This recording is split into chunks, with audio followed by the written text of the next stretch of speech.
Good morning. Get used to the new situation here. Just a second.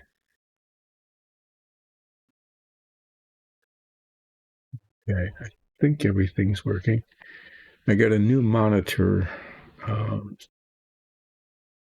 Alexis and Nikki set that up on Wednesday, and I tested it yesterday, and everything was working, and I think it's working. But what has happened is that the monitor that shows what you should be seeing is over there, and my chat screen is right in front of me.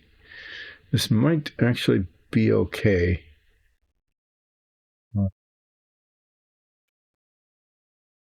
Testing to see if the microphone filter is working. It's supposed to. You couldn't hear that. At least that's what it shows on the screen. So, yeah, I guess when I'm looking to the side, I'm looking to see if I'm on camera. And if I'm looking ahead, I'm looking at the chat screen. I'm gonna just let this go for a bit and see how it works. So this is a question, and whether this is a 2 steps forward day. Wednesday was a 1 step back with this piece, because after I attached it to the chassis of the car, this little bit right here, that little rectangle, was supposed to be nice bright yellow, and it wasn't, and so I just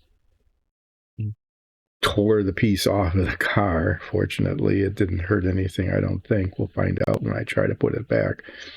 And retaped it and repainted it. And so today I'll be going back to where I was on Wednesday and hopefully making a few steps forward from there. So to take it off the cardboard. It doesn't need to, I don't need this big piece of cardboard sitting here, or this piece of tape sitting here, but I have more tape to throw away, so I'll grab that later. Go back to what I was working on. I will lift this out, okay, here. So this is actually starting to look sort of like a car. The tape is just to hold the top and the bottom together while the adhesive is, and I'll take it off later. This goes here, like that. But into these little holes here,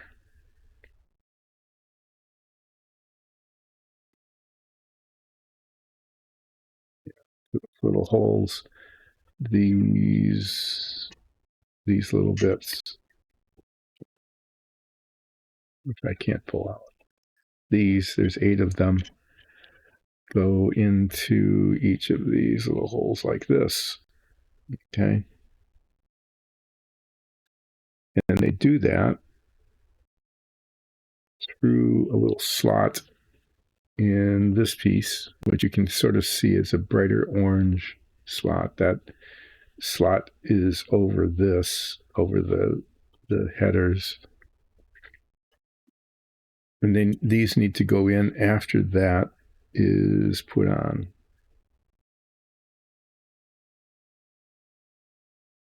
Because if I put them on first, then I can't get that over them.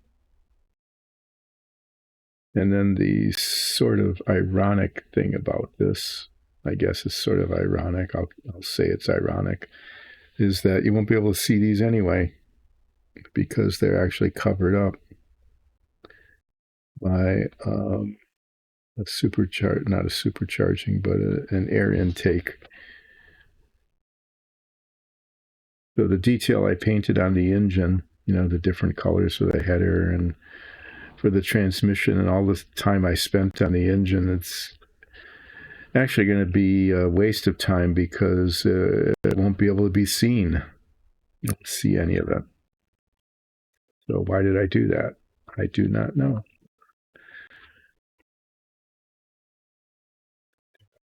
rescue problem, something like that. I'm working in the tray because of those little pieces have there's a possibility that they could escape, and I want them to land here and not on the floor and get lost. Even though you won't ever see them, if they got lost, no one would ever know because they will be invisible. But this other box that you can't see that I'm reaching in, this is the air intake that goes over that, and so that's all you'll see.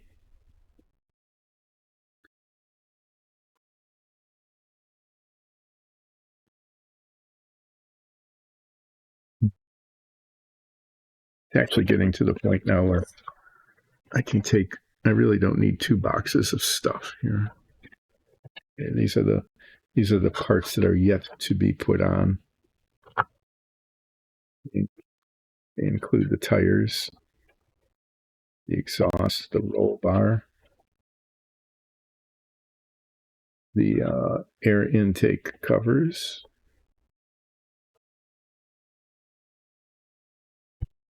the rear bumper. Why, I don't know. There is one. And these 4 suspension struts that go on the back, on the rear suspension somehow. And I'll have to play around with those. They are not 4 identical pieces. There's 2 like that and 2 like that. I'm not sure how they're supposed to fit. I will find out.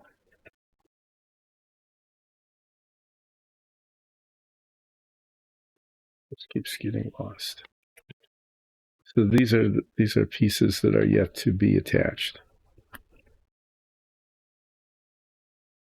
Yeah, and these little bits here, including one that I thought, oh, what is this? It's an electronic ignition thing. And it turned out that it actually is a part on the car, because I looked at a picture of the car and there it was. Well, I guess take these off. I can see better up close with these off. It's kind of counterintuitive, but it has to do with being nearsighted. I guess I need to unmask this and see how that little bit of yellow stripe turned out, huh? And if it turned out okay, then I will go through the whole process of applying adhesive to the little holes in there and the little pins on here, and then the sides of this, which go around here. Stick this on, make sure it's in place, and then attach those velocity tubes into the engine block where they will never be seen again. Just poking around at some excess adhesive that is there from when I took it all apart. Because I had to take it all apart after I had put it together.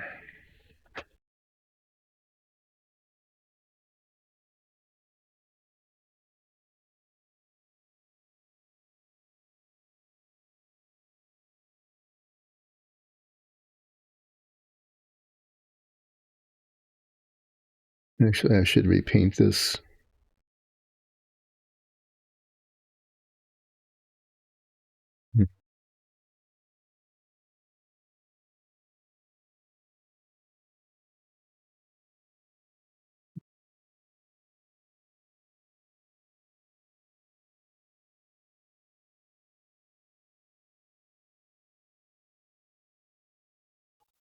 Well, I'll take the tape off. See what I'm dealing with here.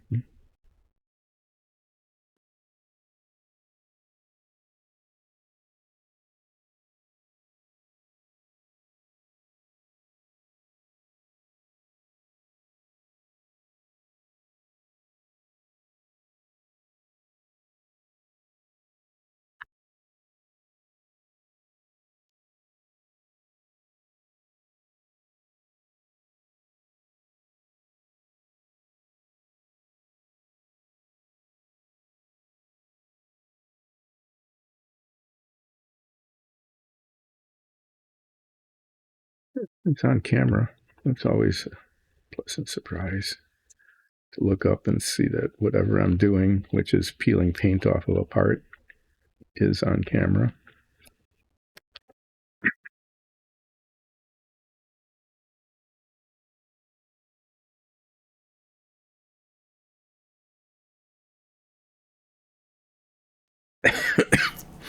Sorry.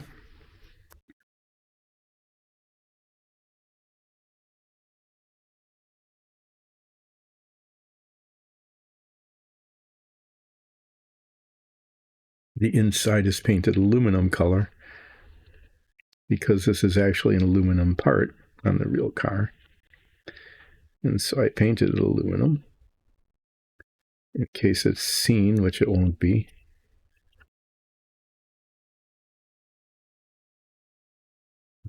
Well, that was the easy part. Now I take it off on the sides of the stripes and see how that goes. That looks okay.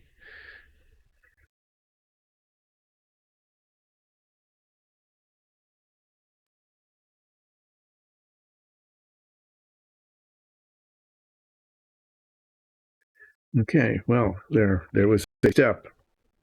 That was in fact a forward step, because now when this goes on like that,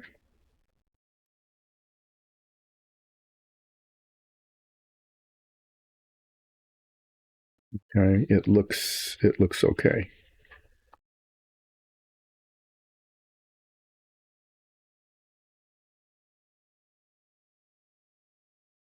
Which it didn't before. The yellow stripe was not good. It didn't look good.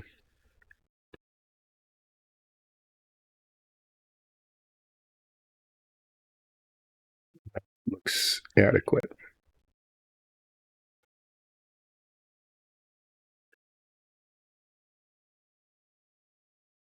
Okay, well, I need to put the adhesive in these holes before I attach that. I use contact cement, which gives me up to 2 hours before it loses its adhesion. I need to see how this looks. In the process of removing the excess cement,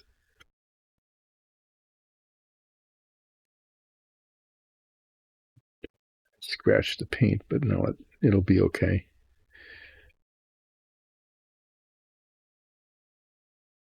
So get these parts out. Wonder what this is. Okay, what that is these little bits.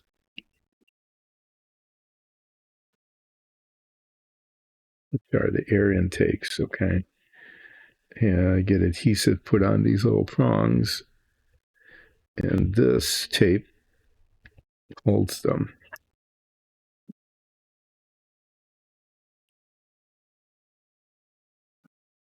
You know, keep, just keep knocking into stuff. Every time something gets knocked into is an opportunity for it to break.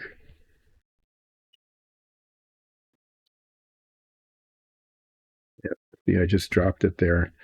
If I had dropped that on this hard surface and it bounced, it could very well have bounced onto the floor and been lost forever, which isn't as bad as it sounds, because, again, these will never be seen again after the model is assembled. That is because these were made with the 1964 car in mind, and this is the 1965 car. And why am I missing one?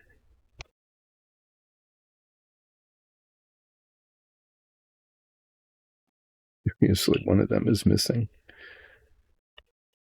There it is. Underneath the protective layer of tissue.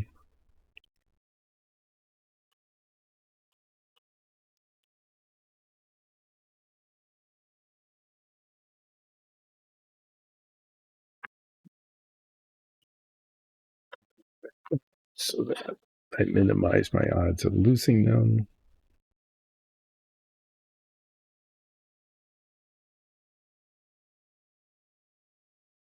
Okay.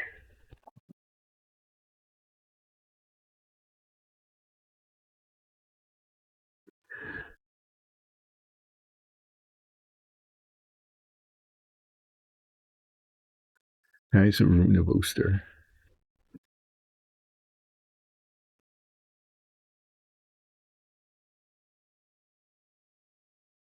The energy, effort, and vibe of the stream are spot on. Major respect for the hustle.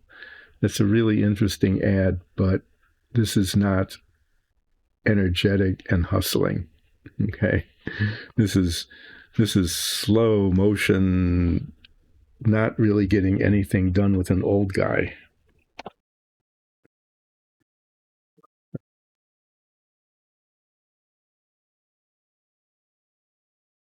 But I appreciate the thought.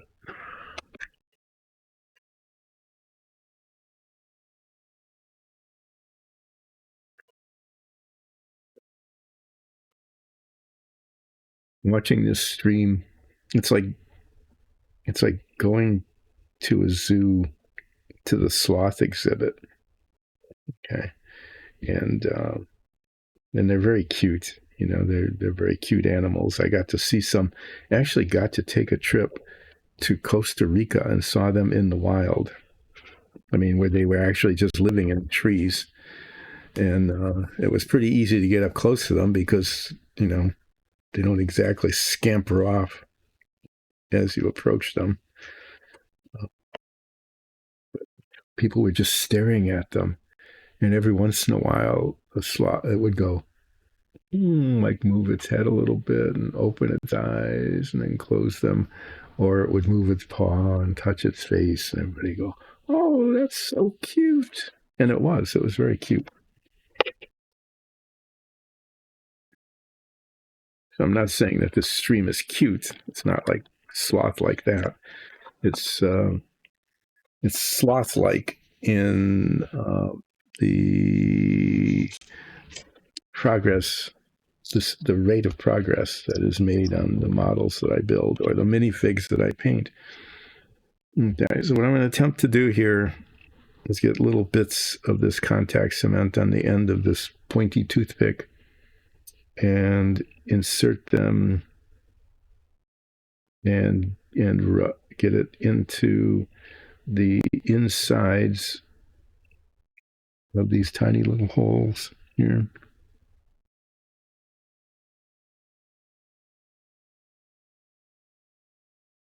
And people who are watching this should say, wow, that was a thing you just did. And at my age, being able to do this thing is actually, you should actually be impressed. What age is that, you might say? Old. I mean, not the oldest. I'm not like the oldest person in the world or anything, but yeah, getting there, getting up there. Actually, I've gotten up there. I got up there quite a while ago. Okay, well, that was like a contortion almost, just to turn that around.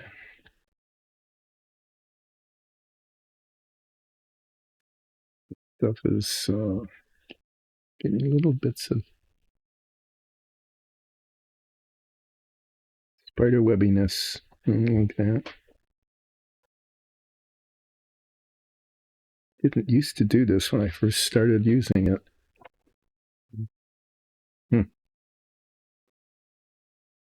Partial bits of paper towel had disappeared.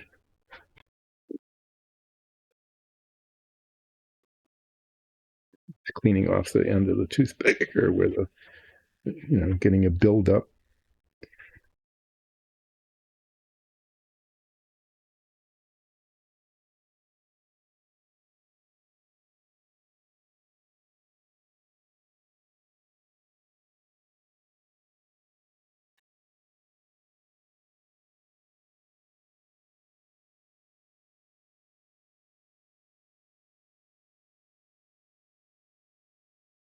Hopefully. I mean, I can't really see if this stuff is in the edges of the holes here or not. It's really hard to tell.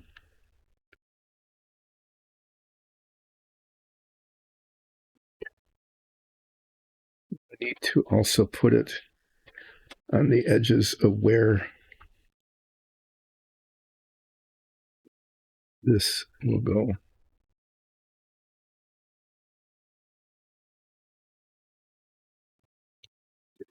Fingers, that's not a good thing.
I know this stuff grabs because when I had to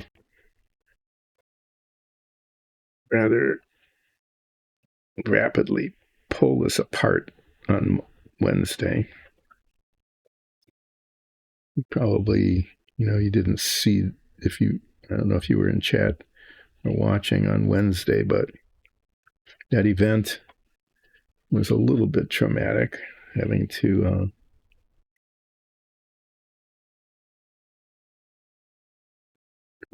part after it had been put together.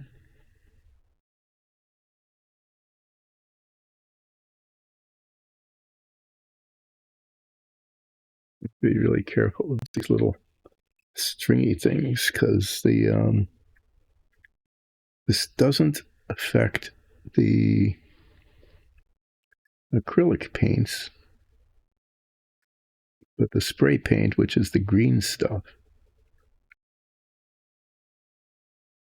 and the yellow, it dissolves it.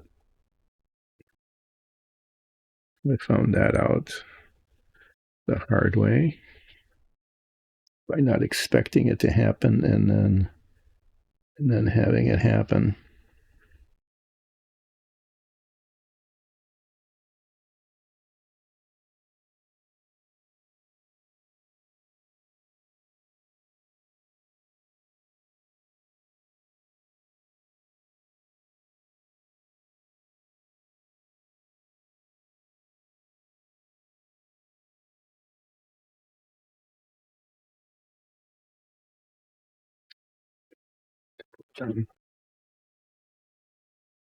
Is here.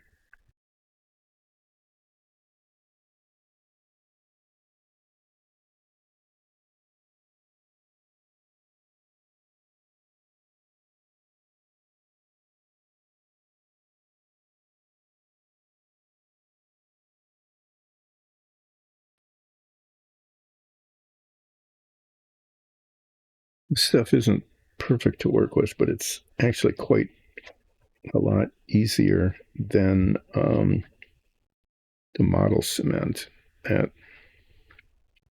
That's really pretty way more exciting than it needs to be.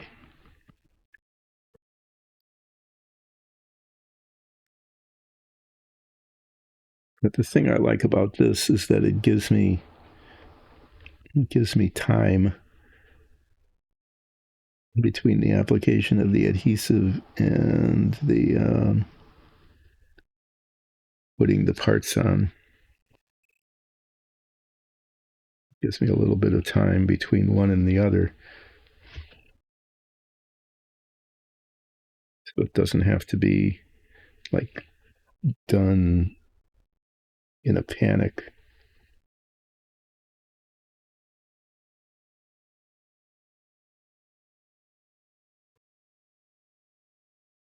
I do not want it on my fingers.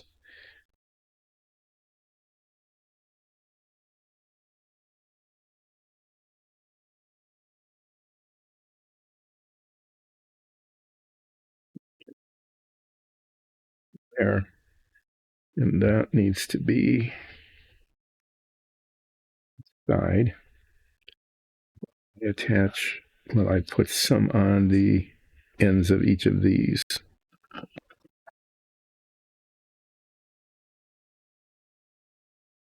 Little pins.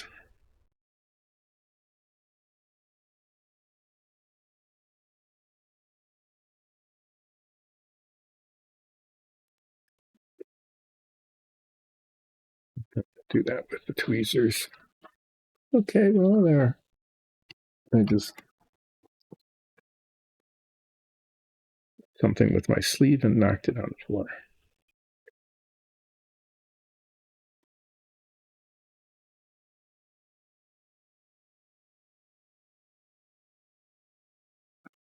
I wonder if I can. When I did this last time, I wonder if I did it while they were just still sitting on the tape.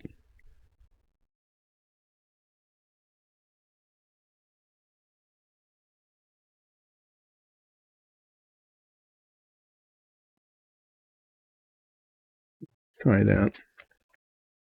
This isn't working that well. I don't remember having an issue. Yes, I can. Just do it like that.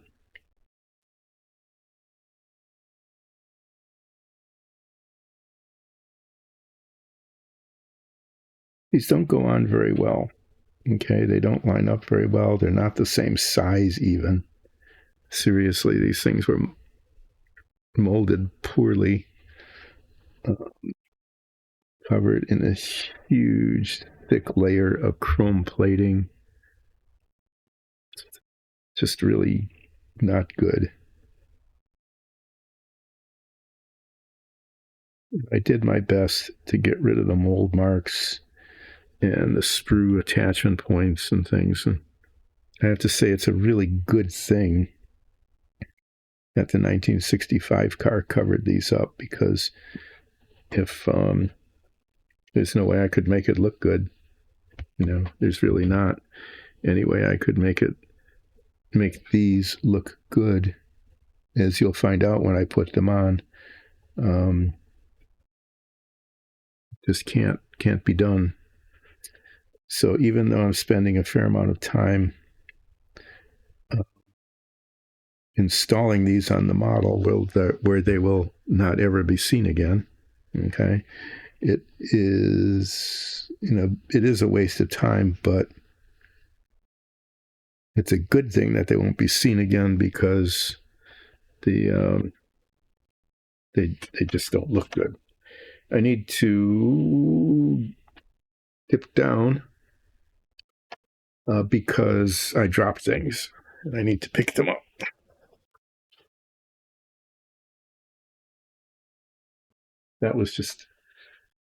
That had been there for months and months and months and months, and I'd never bumped it, and then I did.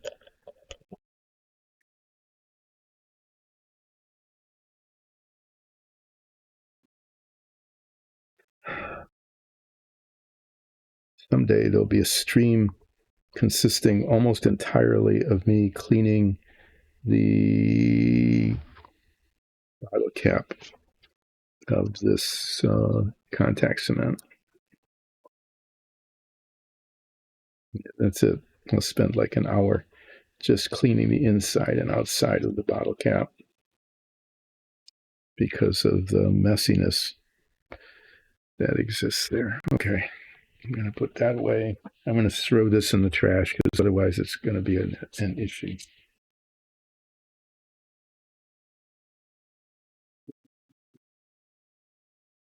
The old guy going in and off, in and out of the stream. That's part of the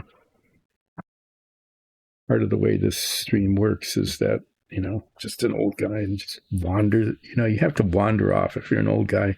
Every once in a while, just go somewhere, and you just hear this voice in the distance muttering about can't find something or lost something or maybe something totally irrelevant to the stream that's going on, but is appropriate for the age of the presenter here.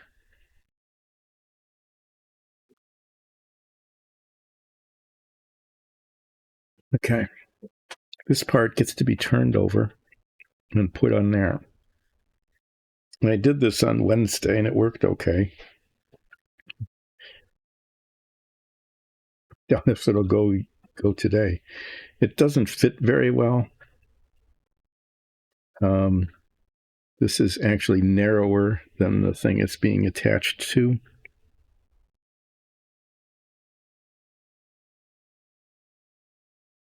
Which is a little bit of an issue.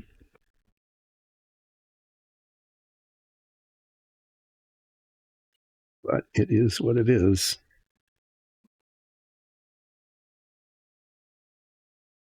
The really good thing, of course, that the tires haven't been put on because I'm pushing down on this, and if the tires are on, they just break the suspension completely. It would just destroy it.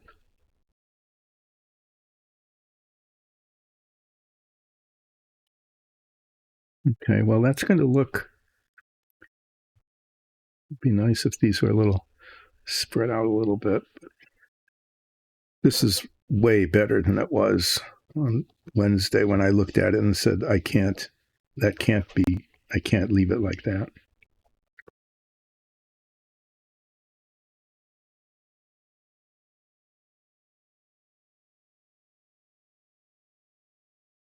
Okay, well, it doesn't fit perfectly, but it's symmetric, and there it is.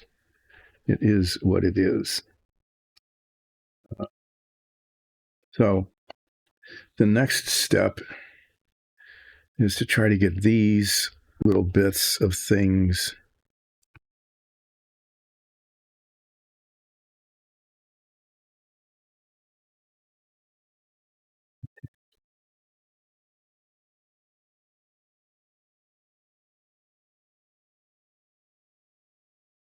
One thing I did after I took it all apart on Wednesday is I made the pins on these smaller.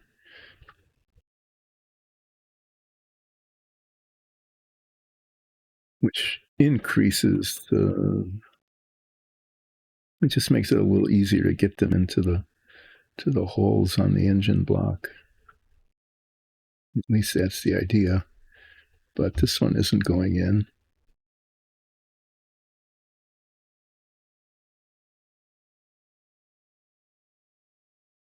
Put it somewhere else.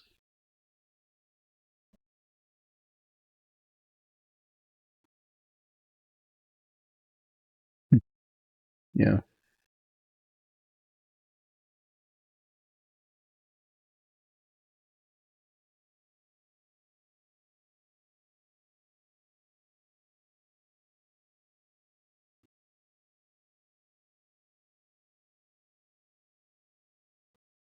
I've got a nice string of contact cement floating around.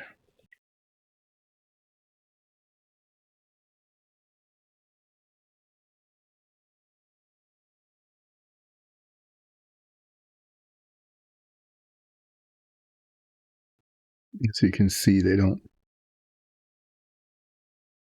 line up very well. They're not the same size. Just altogether not well done. Not well done, manufacturers.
The good thing, this thing, I keep bumping it.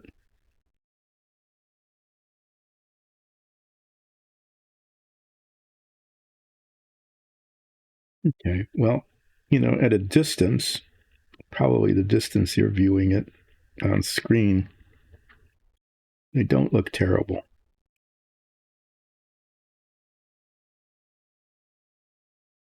Close, and if I were to put my head magnifiers on, they would look really awful.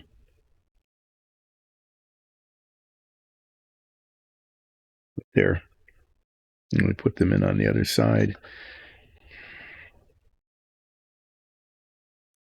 Make the effort to do that.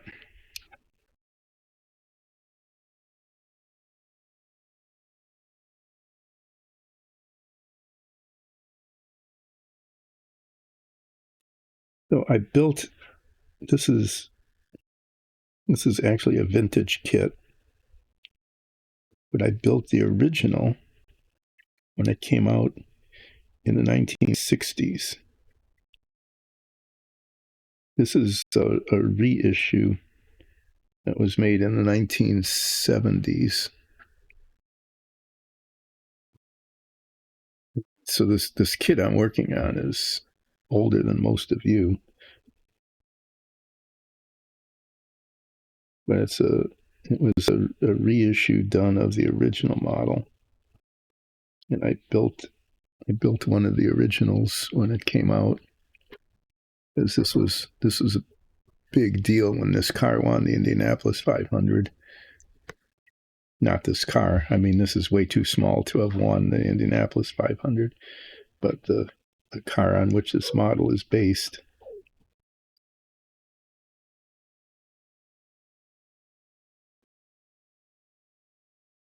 That one there, that's the one that's most likely to be seen, actually. It's really a mess.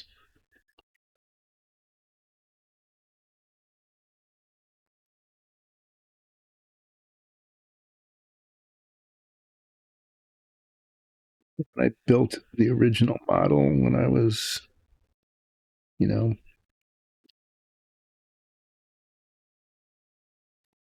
probably 14, maybe. Probably in that range, somewhere in that range. I know I didn't paint it. I'm sure there was just model cement oozing out everywhere. And getting these things in, just, you just put a lot of model cement on. The thing was back then, and it doesn't do that quite as much. They've changed the formulas. The model cements were really they dissolved the plastic. They still do sort of, but not as aggressively as they did. So it actually welded the parts together because it dissolved the plastic, and then when the cement set, the parts adhered because they were welded together.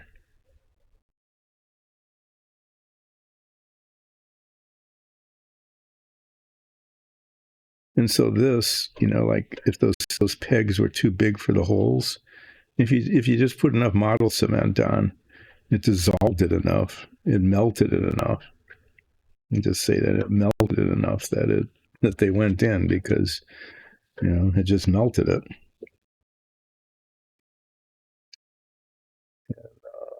This doesn't do that.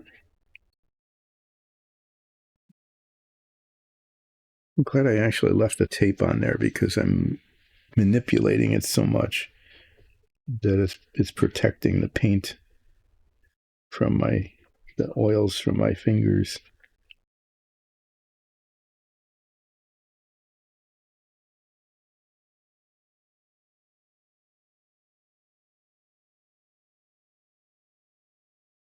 This one just doesn't want to. It doesn't want to be in line with the others.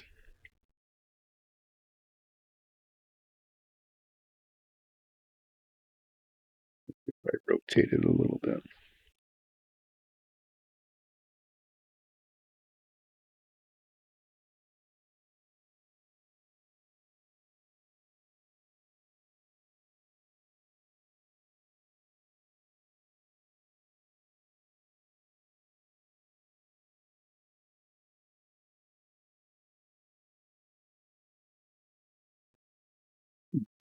It's just weird how it's.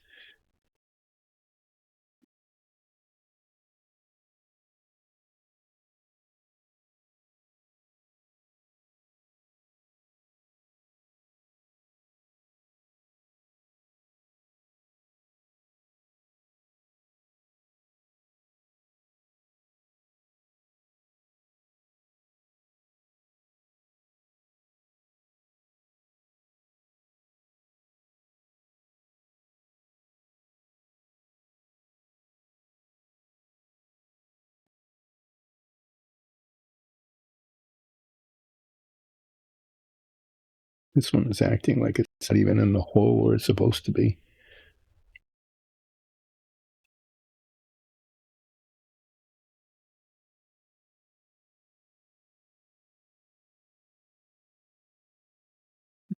Sticking out.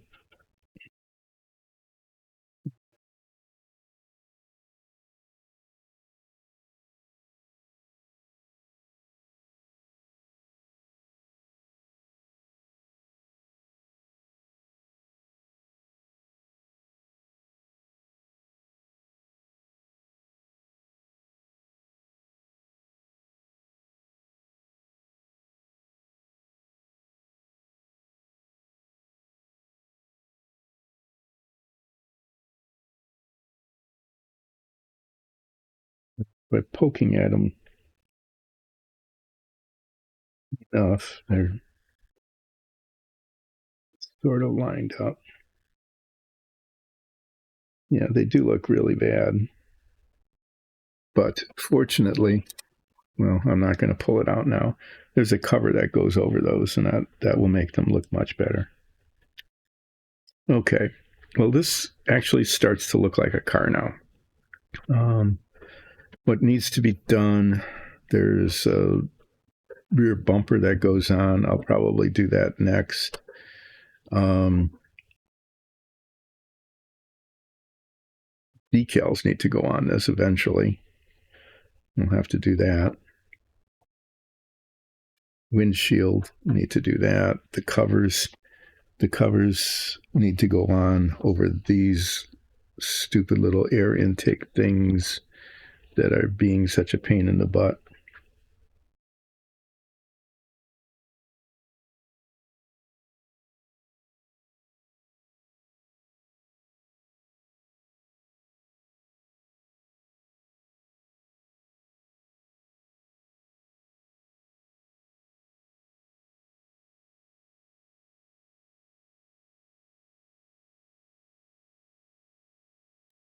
Pull out, the air cover.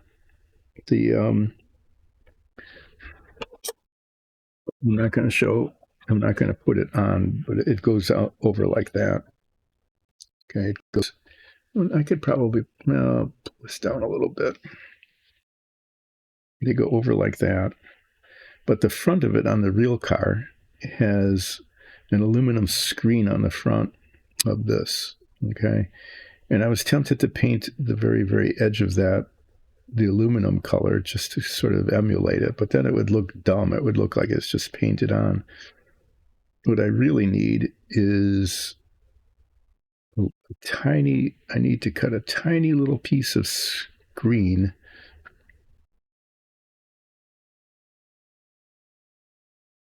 and paint it aluminum and attach it. I might try to do that, just to do it. Well, I might play around with that a little bit later. So then eventually this goes here like that. And it attaches here somehow like that. It's supposed to be up.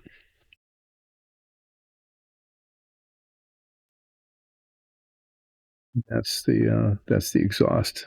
It's a pretty cool thing, actually. I'll put that on later. And then I've got those suspension parts that go along here somehow.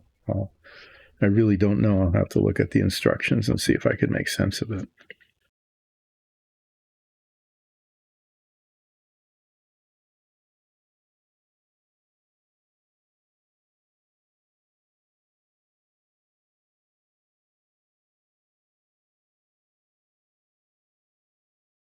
Get this out of the way.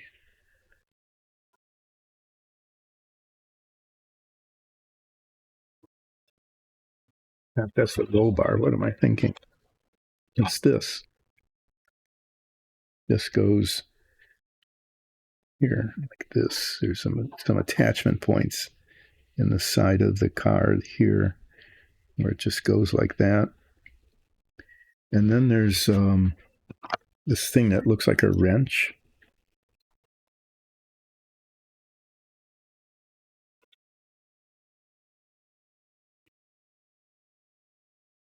That somehow props it up. I need to look at the instructions to see where that goes to. It's probably going to be a real problem getting attached. I wonder where I put them. When the new monitors came on, and I put the workstation back together yesterday, I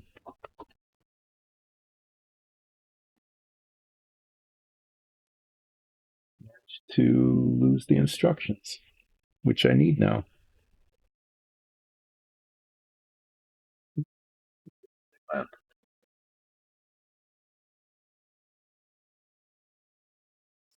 Okay, you're going to see old guy wandering around off camera, muttering to himself here for a couple of minutes while I try to find the instruction sheet for the car.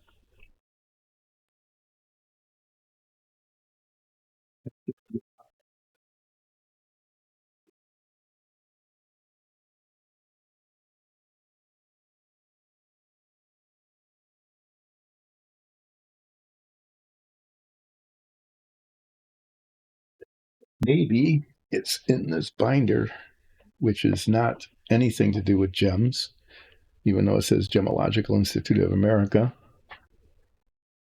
That's the place that made. There they are.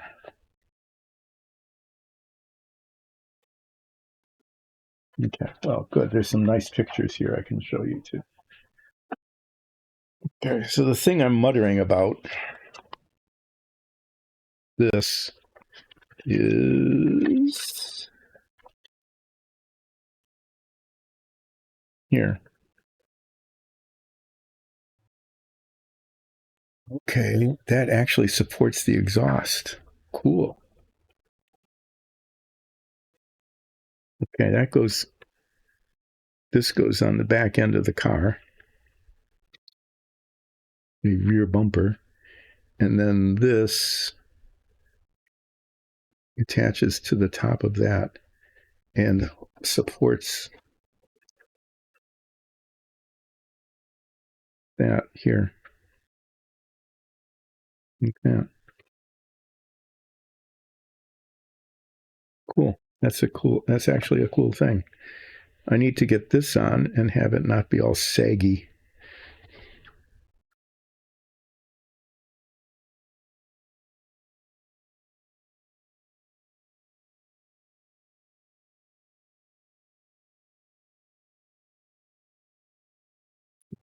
I think I can do that.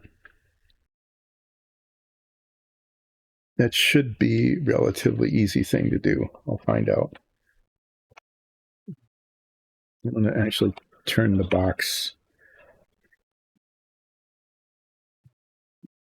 just a little too narrow.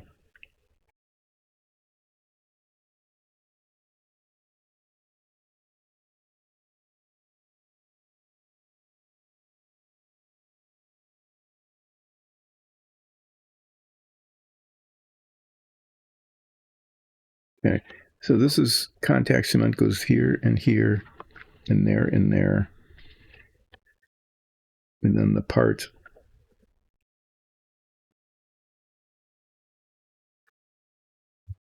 just keeps getting dropped. It just keeps falling. And then it goes on that. And then is held up by something probably underneath there to keep it from sagging while the cement sets, because otherwise it droops a little bit. Okay. So what else can go wrong today? I did get the 2 steps forward. That seems to have happened in that I got that put on. So it's back. This is back to where it was on Wednesday before it went backward.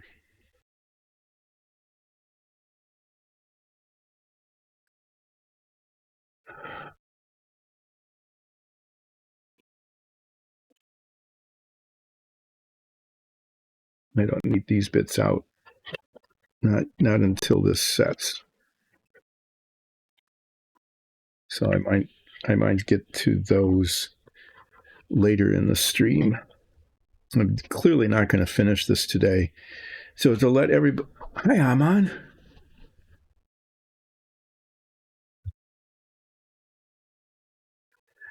The main body breaking like a twig in two is a thing.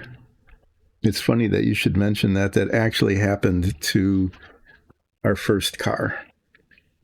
I've talked about that on the stream. Is our very first car was a 1965 vintage, and we got it in 1971. Okay, so it was already used. And back in those days, a 6-year-old car was a really old car.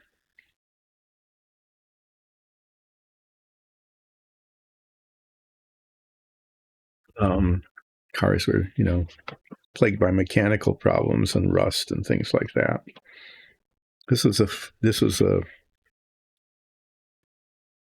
I'll tell the story again. So the first car we bought from my wife's parents. We bought it, and I think we paid too much for it.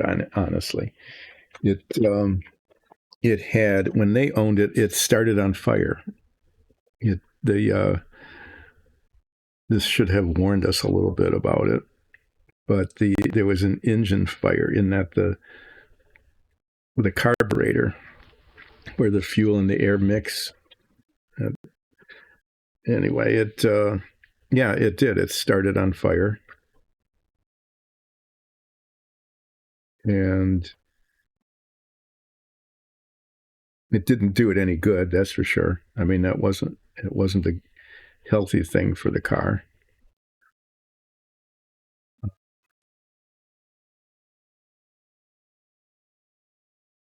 And the engine needed to be rebuilt. So it was taken to the high school shop class. The class there had an automotive repair, because that was a big deal back then. I mean, there were a lot of jobs in automotive repair because everything broke on cars all the time. And if it didn't break, it wore out. And so there was always something to be done on a car. Replacing worn out parts or fixing things that broke. And our car, after it stopped burning and, all of that, went to the high school automotive shop and they rebuilt the engine. And the engine kind of ran okay. But they didn't get the oil pan on right. I mean, just you just bolt it on, right? You just bolt it on at the bottom of the car. Well, that didn't get put on right for some reason. And so it kept leaking oil. In fact, it leaked oil so much that it, they do. Eventually they do. And this one, the engine had to be rebuilt again because it ran out of oil and something inside broke. So the high school students, they got to rebuild it twice. So I guess that was a pretty cool deal for them.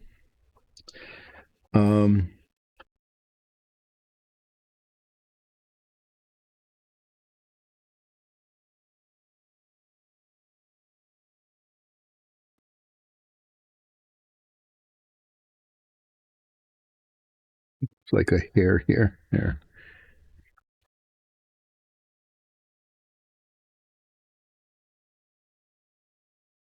Like a cat hair. A cat hair attacked the back of the car. Well, there were many adventures with this car. Because eventually, after they rebuilt it the second time, it didn't leak oil anymore. But only 7 of the 8 cylinders worked. So there was always that. And the carburetor, even though we replaced the carburetor 3 times, never worked. But eventually it rusted out. It rusted out so much that the jack cars used to come with jacks that allowed you to, lift up the entire car so you could replace a tire. They don't do that anymore.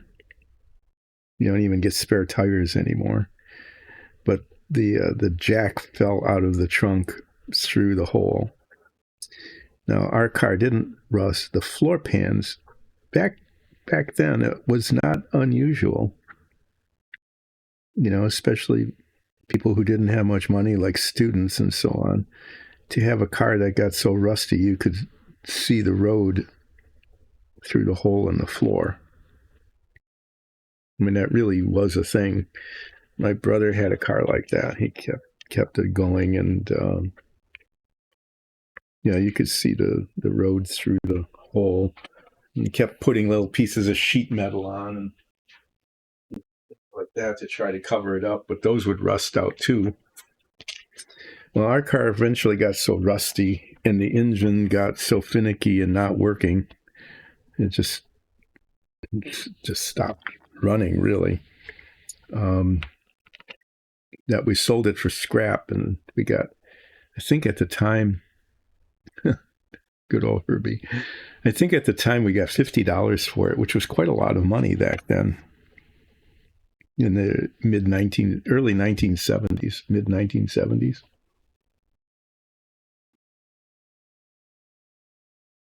Yeah, it would have been the latter half of the 1970s. He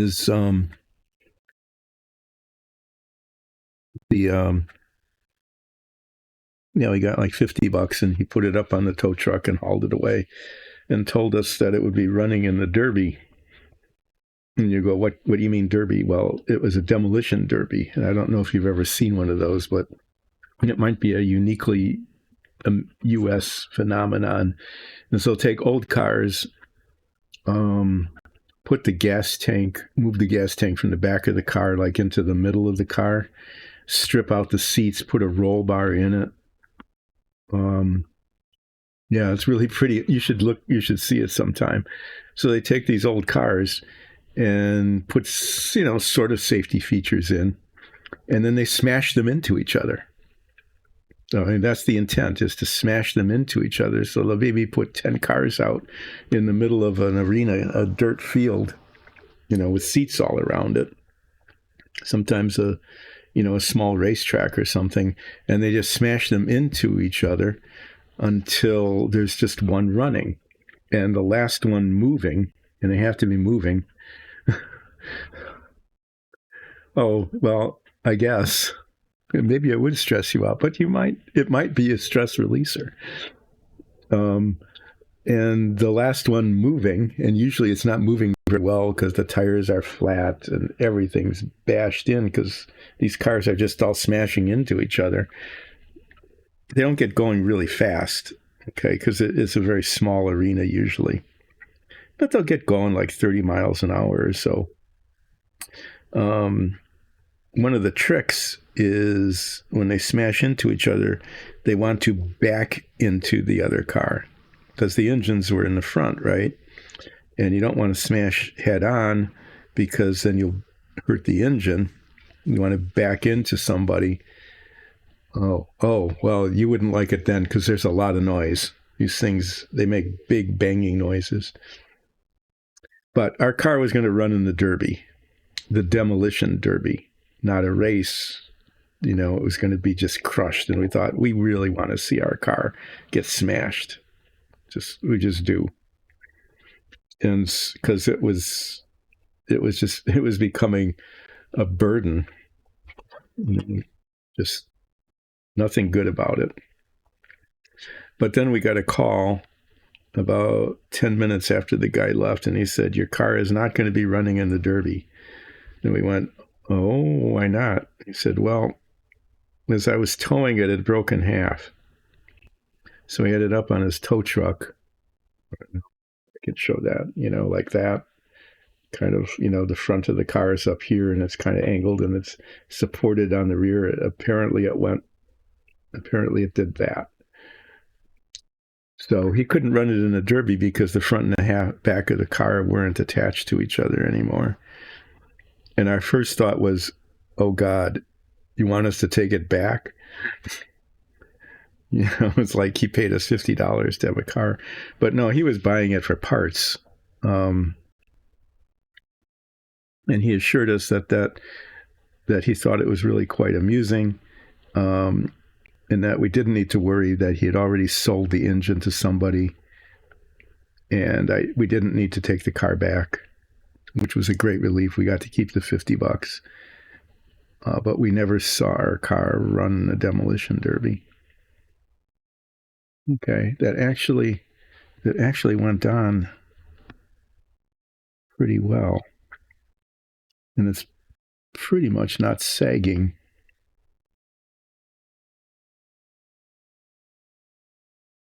This side is fitting better than this side.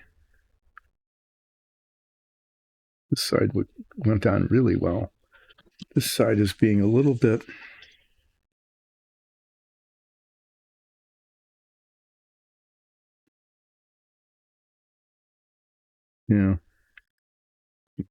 adjust it a little bit. I'm going to try to get it.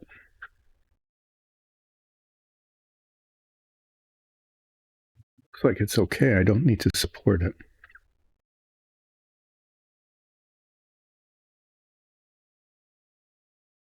Now, you might think that this is getting close to being finished. I might actually start thinking that too, because it's starting to look like a car. But there's so many little bits that need to be done on this yet. So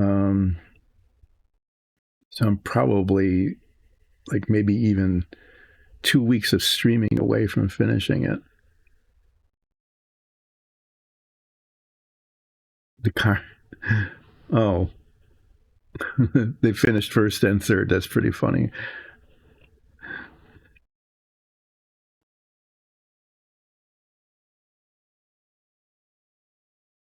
It is actually pretty amusing. Well, our car didn't finish anywhere in the Derby at all because it broke. It broke in half. I hope that stays. There doesn't seem to be very good contact with the cement here.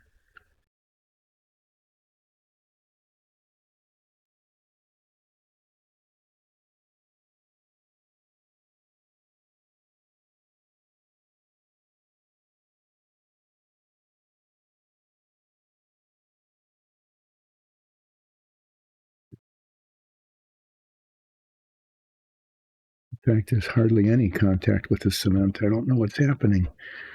Okay, I need to try that again. I mean, it fit pretty well, but the contact cement wasn't contacting. I hate to do this again. I don't want to. Every time I do this, there's a chance that I could mess up the paint, that I could damage the paint on the model. And I don't want to damage the paint on the model.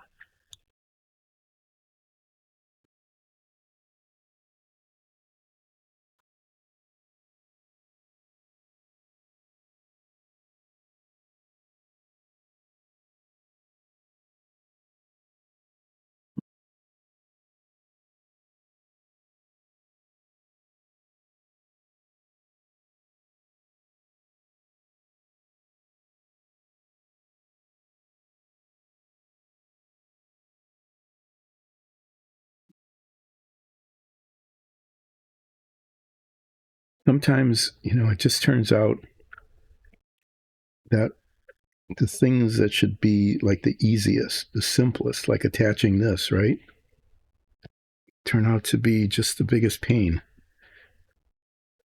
because it just doesn't work. Okay, well, I'm going to let that sit for a bit. They recommend letting it sit for like 15 minutes.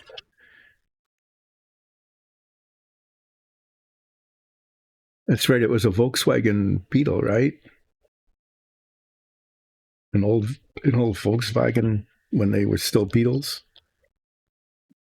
I mean, not like Beatles like the Bugs or Beatles like the music. They just called it a Beetle because it actually, they also did call it a bug because it did look bug-like.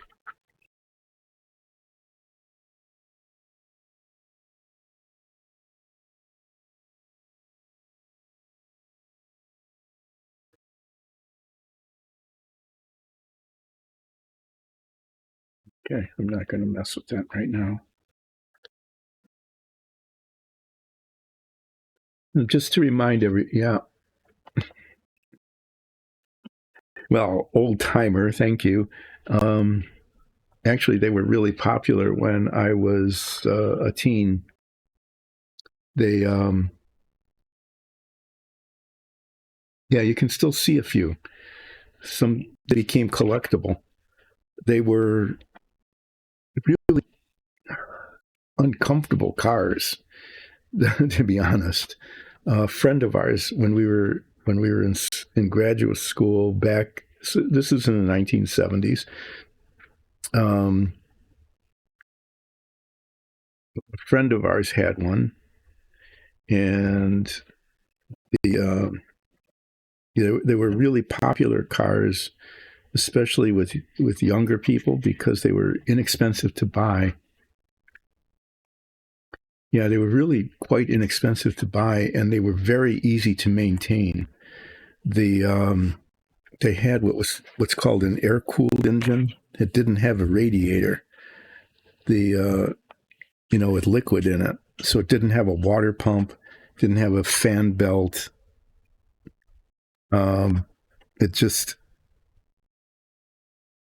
Because it was air cooled, it had a fan. I shouldn't say it didn't have a fan belt. It didn't have a water pump. And so it made it really easy to fix. It was not unusual that whatever went wrong with it, if you had a wrench and a screwdriver, you could pretty much get it fixed and get it going again. It had 4 cylinders. It wasn't a very powerful car. Didn't go very fast. But again, they were really popular. But I remember, because it was air cooled, okay, the way they got heat.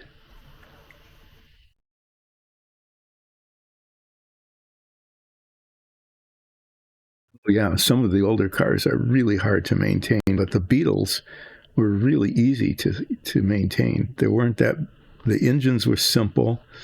There weren't that many parts really compared to an engine that had multiple carburetors. There are some older cars, like some of the British cars that were made in the 1950s and 60s, that you basically had to tune up. You had to adjust the carburetor and the spark plugs and the timing of the ignition and everything almost every time you drove it. My brother said that he had one that, they were so sensitive. If there was a change in the temperature and humidity, you had to retune the car so it would run okay. But the Beetles were easy, but they didn't have any heaters really. The way the engine got warm. Just running and running. The engines got warm, because of the combustion in the engine and stuff. So what they did was there was just an opening. You had a little lever inside the car, and you pulled the lever and it opened like a little door, and the heat from the engine was supposed to come into, not the exhaust, didn't want that, but the heat from the engine was supposed to come into the compartment. And there was sort of a little bit of a fan that took some of that and blew it up on the windshield, but it didn't work. So we were driving in the winter, and the car frosted up, and it wasn't like frost on the outside. It was the inside of the car from the vapors from our breath. Just breathing out created a water vapor, and all of that froze on the inside of the windows. It felt like it was colder inside the car than outside almost. And we spent the entire time scraping with scrapers and our sleeves and everything, the insides of the windows. They were fine, and they didn't have air conditioning either. So if the weather was okay, if it was a tolerable temperature, then they were just fine. They were really kind of fun vehicles, but they did have that issue of not having any heat. I'm going to try this again.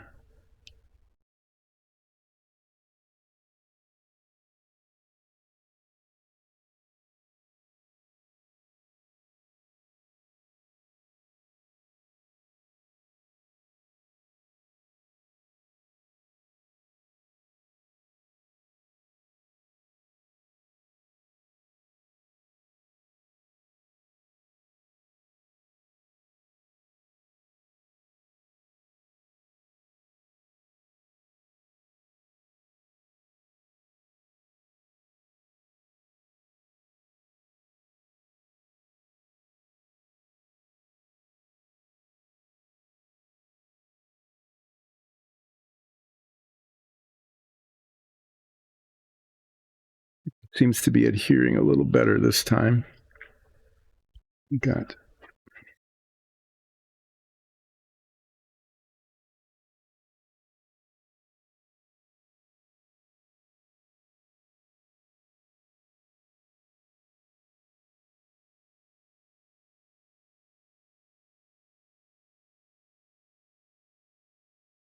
spoke too soon.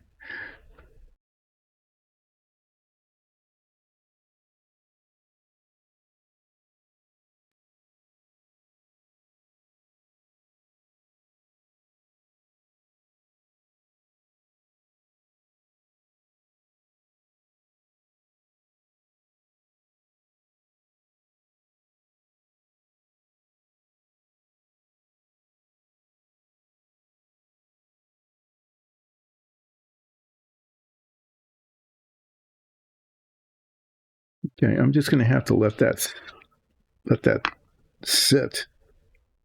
Okay, without messing with it, without touching it. Probably until Monday. I'm just going to have to let that set and see if it adheres. Because the more I mess with it, the more I play with it, the more likely it is that it's not going to.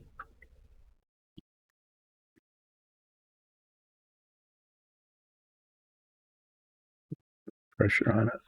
Well, I managed to knock those around.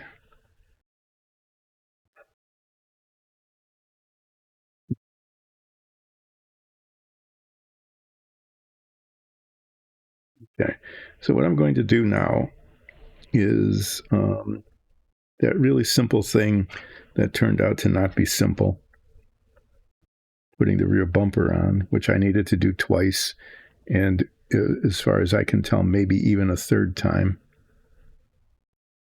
Okay, turned out not to be simple, and in the process, I banged around these intakes here so that those are now not where I want them to be. I'm going to just not mess with this until Monday. So speaking of Monday,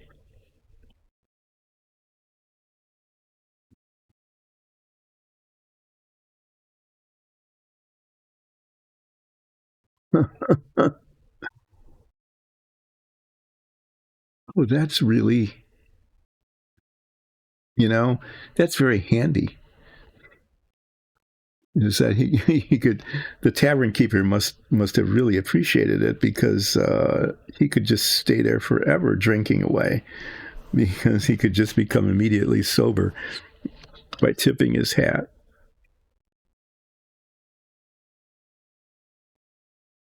Thank you for sharing that.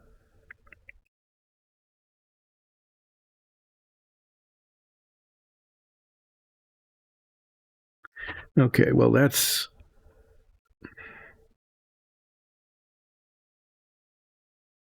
I am going to put...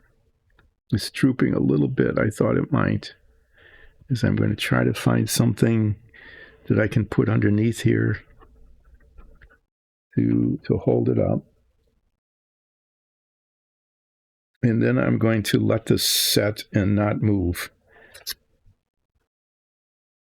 And I'm going to do something else with the stream, that setting, because what I thought would be like one of the simplest things to do turned out not to be.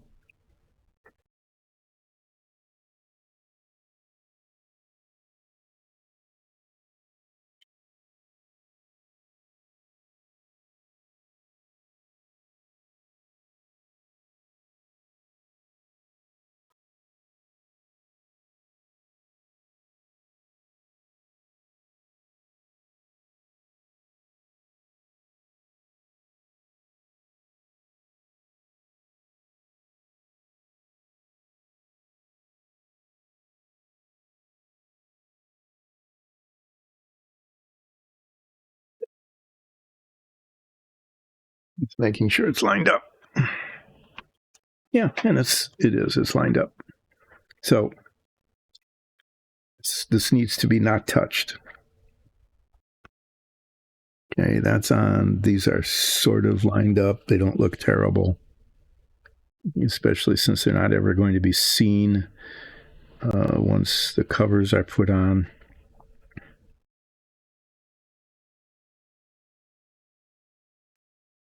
I've got the exhaust ready to put there. I've got the little wrench thing that goes there and it holds up the back of the exhaust, which is kind of a clever thing to do. Take a look at this.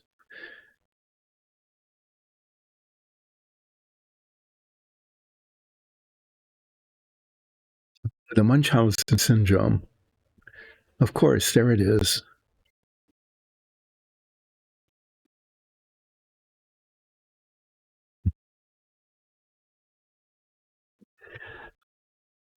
So he became known as, yeah. Thank you for that. Okay, I'm going to move some things around here. Primarily, these things are just so annoying. I'm really, really glad they're not going to show, because they're just really, really not behaving at all.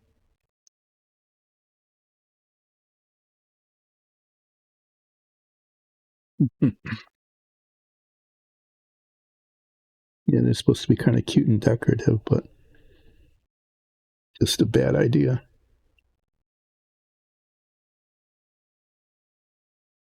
Now I moved that and I messed it up. What am I doing? Why am I doing that?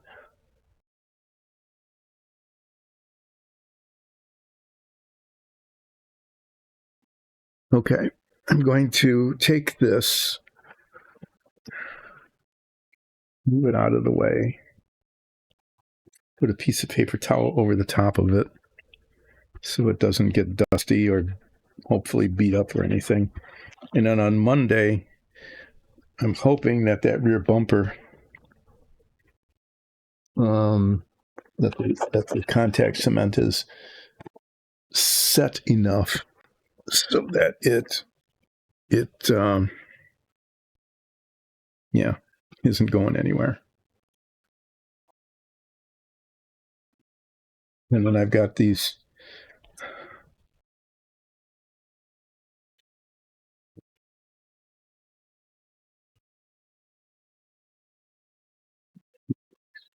this box of parts that yet need to be applied.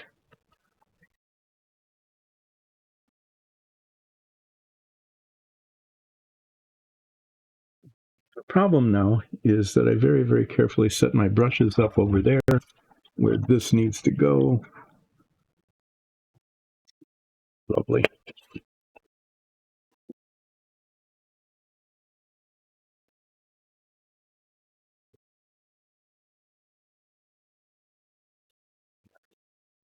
Clean work surface. And this guy's coming back out. I'm going to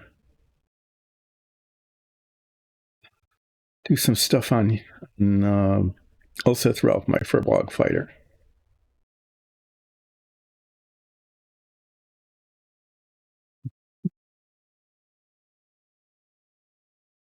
This is what I'm going to do.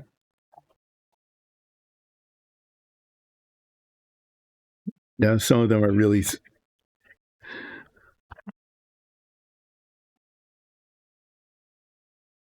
Is there like a collection of them, maybe, or a booklet or something like that that has some of the stories?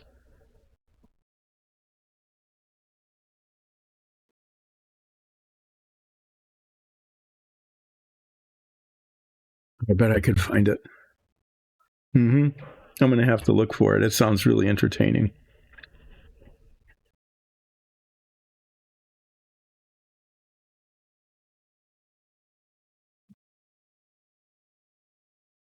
Okay, I'm going to be try. I'm going to try to get white in his eyes. I'm going to do that first. Now, what I found is that this probably, I don't know, it might make sense, is that for the white part of the eye, okay, that actually bright white doesn't look very good. And so I use ivory, which has a slight yellow tint to it. And you would think that would make the eyes look yellow, but somehow it just works better. It's so white it looks unnatural.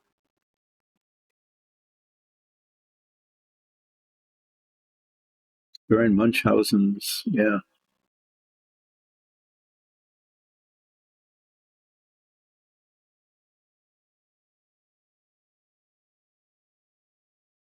I would, well, it's not like I would like to have a war wound in my head. I don't think I would really like that. But I could see that there's a real advantage to being able to tip your hat and get to be sober.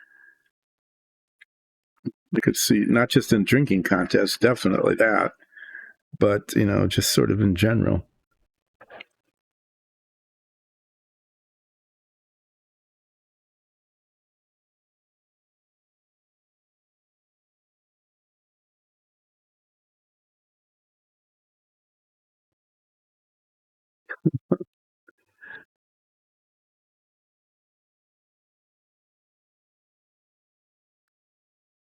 That actually could potentially happen.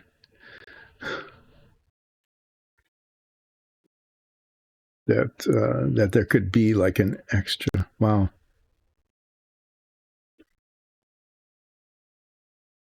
Yeah, but the wound on the head is the thing that makes it work.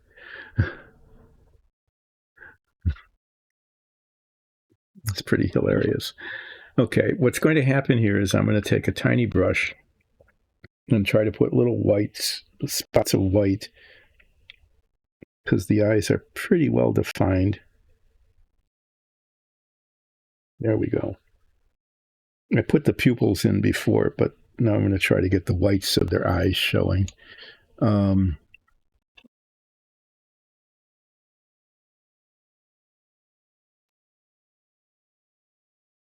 one brush I need. Didn't that come over? Yeah. I'm going to try to do this. And what's going to happen is that the white paint is going to go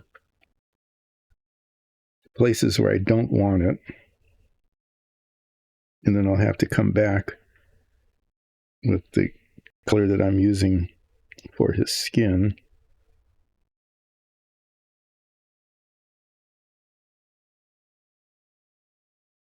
The pupils that I very carefully put on with a little dot are now going to disappear.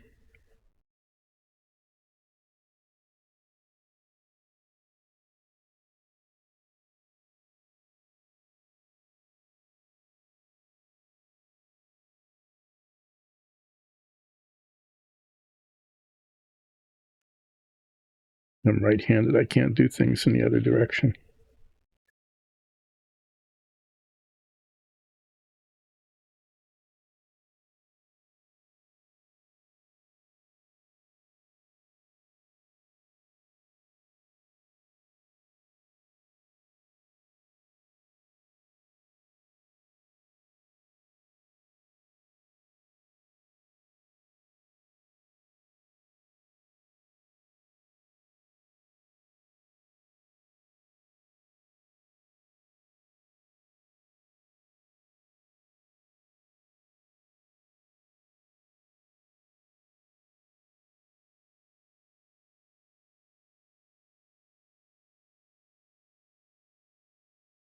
So the stories sound, I've heard of him. I've heard of Munchausen syndrome. Now that you're talking about it, but I never made the connection between that and a whole set of stories. I think that's pretty cool.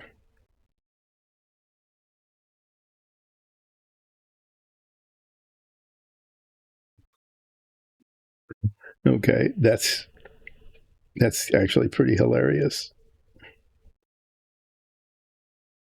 He pulled himself out of a mud pit by pulling himself up by his hair.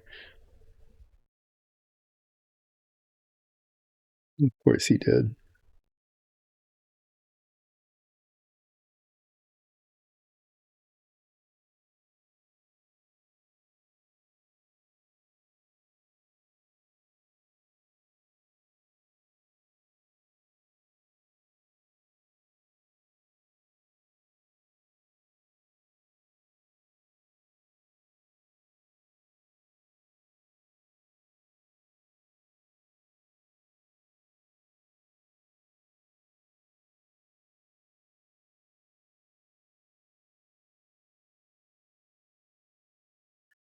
That would be a pretty good trick.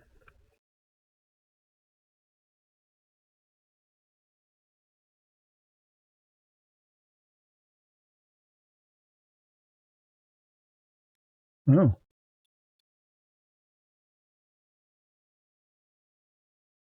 I hadn't heard of that.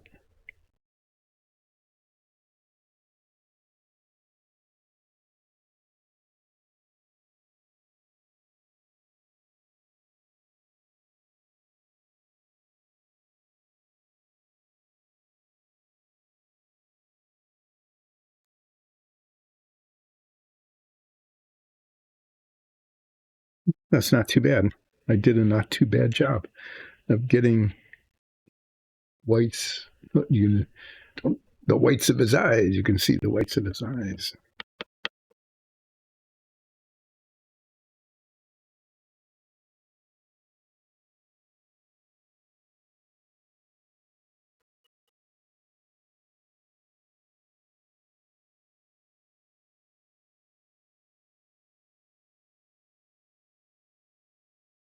There's like one bristle left in this brush. Eventually, the bristles wear out on all these brushes.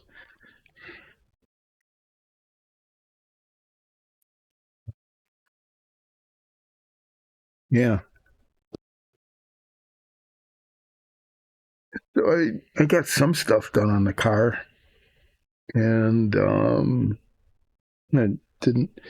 Yeah, that rear bumper just didn't. It just turned out to be more of a challenge than I very much thought it would be. Um, but better to leave it than to have a problem.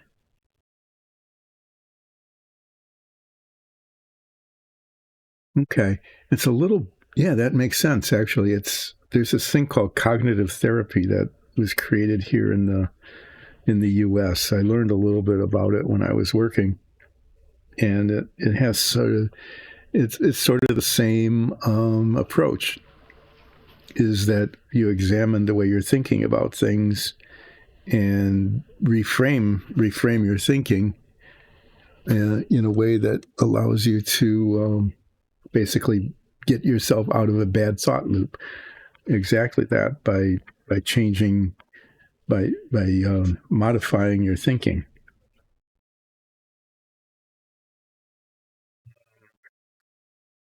Oh, yeah, that's what I was going to do. I was just remembering what I was going to do. It is the edges of the cape and this little thing in the front and the filigree things are going to be painted metallic, and I wanted to do that before I washed the cape, because if I got it onto the green part, then I'd have to retouch the base coat. And I tested the wash up in front here just to see what would happen, and it'll be okay. I think I'll be able to work with that. But I had this color. It was sort of a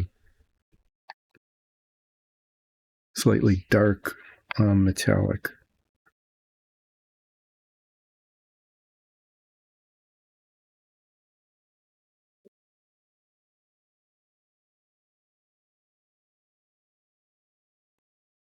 Wondering if it would be good to use something like this, something that holds a little more paint.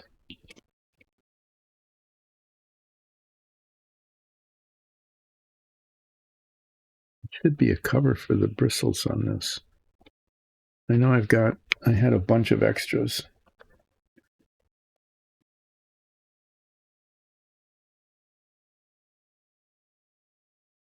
Put them in one of these little boxes. There they are.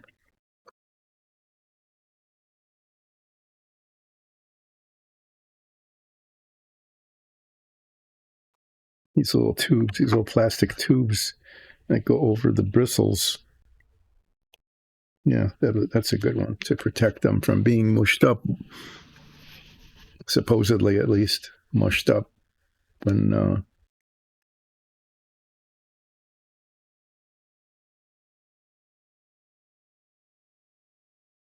there.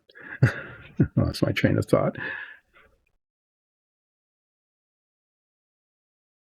So I'm going to be painting the edges of the cloak and the filigree things, little filigree things that you can kind of see on it, this metallic color. And then give it a black wash like that. And then I'm told after washing it with black is to brush it with the original color and maybe even use it for lighter highlights. And the other thing I'm supposed to do is go back and use the lighter color on the face, because it got pretty dark, to highlight like the cheeks and the area around the mouth and stuff like that.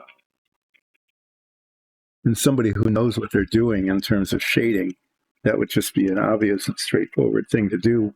But for someone like me, who is not good at that kind of thing, it will be a little bit of a challenge. I'm seeing a spot there right here in the hilt of the sword where it meets the hand that green got on the bronze.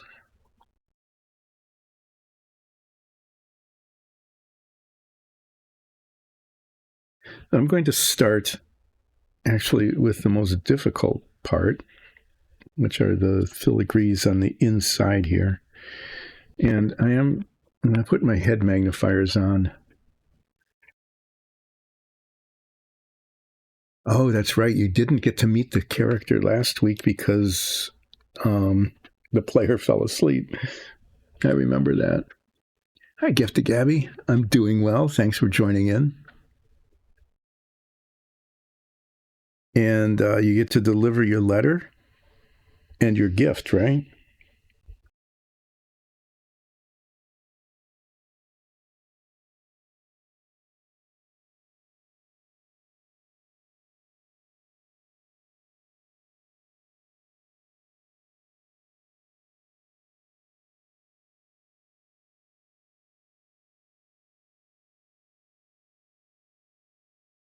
I know you were really looking forward to doing that. A PC idea? What's that? What's that gift to Gabby?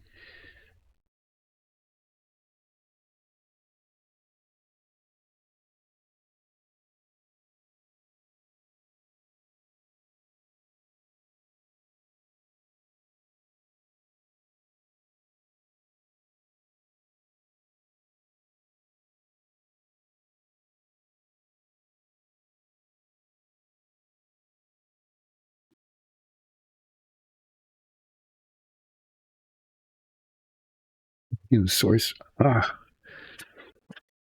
And looked up and managed to get the paint. Okay, well, I wiped it off in time. That's one nice thing about the acrylics is sometimes if you get them quickly, but I bashed the brush right into the work surface, right into a previously painted area.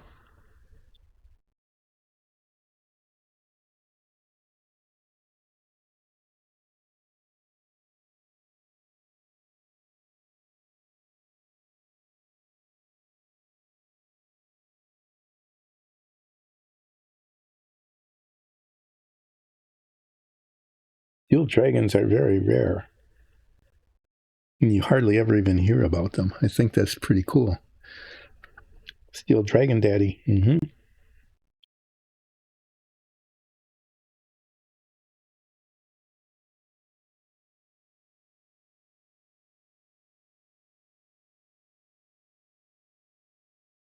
Are you going to have a chance to implement that?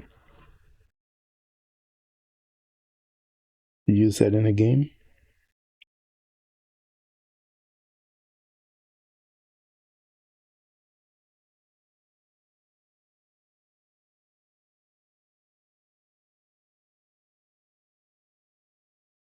Ah, okay. Well, something to just keep in mind then, right?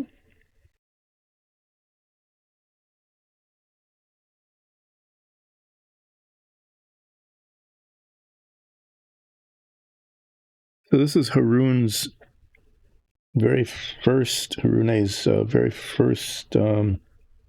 perfume. Have they made it yet? Has the perfume actually been created so that it's ready to be gifted?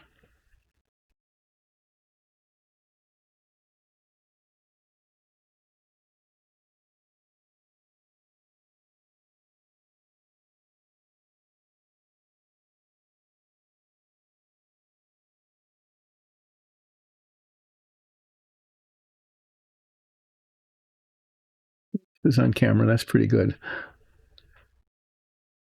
Oh, okay. That's right. You haven't explained it. This is a Furbog fighter, and actually, it's me. It's my character in our Dungeons and Dragons show. This is the previous version of my character, a real mini. Okay, dressed in kind of leather armor, and since then I acquired a set of full plate. And as a Christmas gift, I was given a desk-size model of my character. As you can see, it's like 4 times normal size. So this is Ulseth Relf, a Furbog fighter. One of the characters in our Dungeons and Dragons show, the one I play, actually. And this was just done on a PLA printer here, so it came out really well considering. And the DM was just, kind of saying, I don't know. It'd be really interesting to see what happened. What would happen if I made a big mini, and this is it. This is the result of it.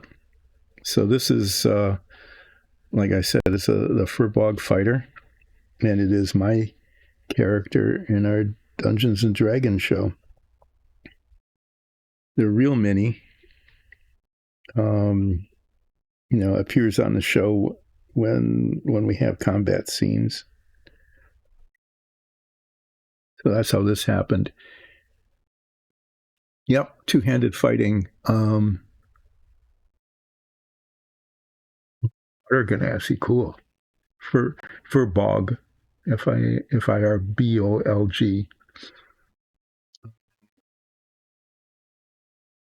Yeah, and I acquired some magical weapons. I have a flaming longsword, which is really handy to use because the flame does more damage usually than the slash.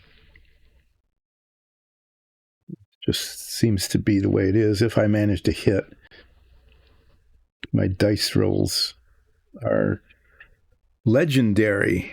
My dice rolls are legendarily bad. It's become kind of a feature. Actually, there's a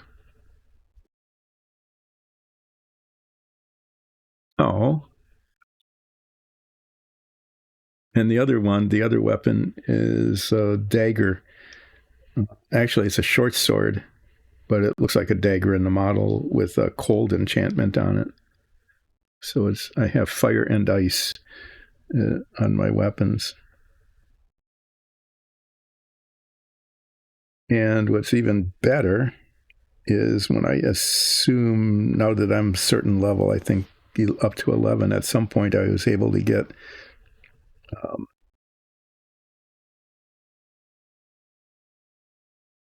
the feat, I guess, is just an ability that when I'm using two-handed weapons, I have an extra 1 to my armor, my AC, which is a good thing because I'm frequently the put up front. I'm kind of like the tank of the, even though I'm a fighter, I'm kind of like the tank of the group because everybody else is a druid or a ranger or a bard.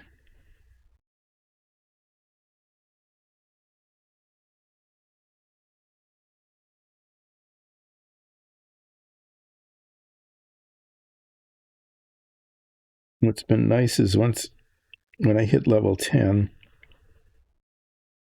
no, it was when I hit level 11, I got an extra attack. So I get 3 attacks with my main hand. Yeah. Which is, kind of nice because sometimes I just really need that in order to have a chance of surviving.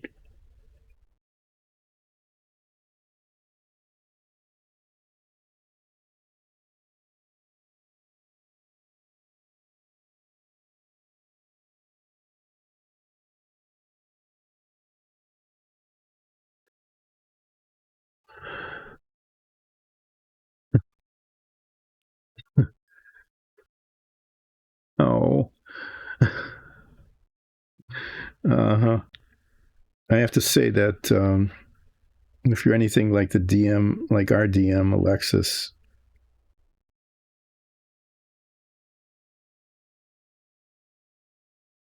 takes great joy in the rolling 20s on their attacks.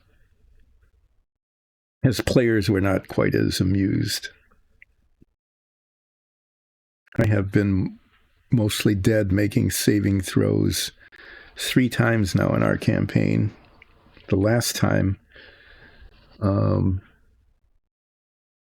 the last time I had to make saving throws, I rolled a 2, and I had this feat called Lucky, and the DM said, "Oh, sure, even though you're unconscious, go ahead and use it," which probably was a real gift. But it turned out to everybody just had a great laugh because the next roll was a 3. I failed that saving throw. Fortunately, a bard threw a healing bomb, not a bomb, but a healing song on me before I failed again.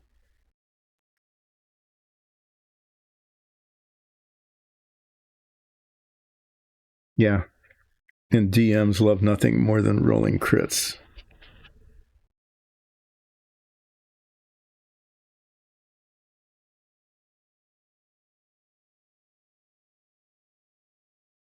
You can always tell when it happens.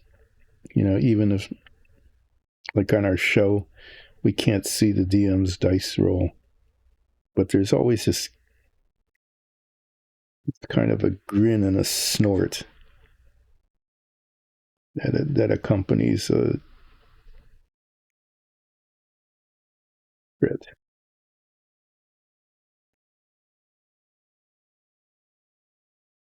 Usually I roll 20s on things It's always something that just doesn't matter. Okay. It's like, did I enjoy that pretzel?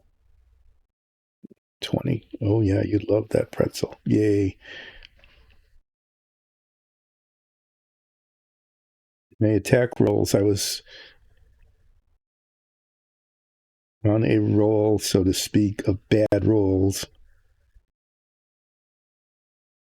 Once it was so funny that the lore of my character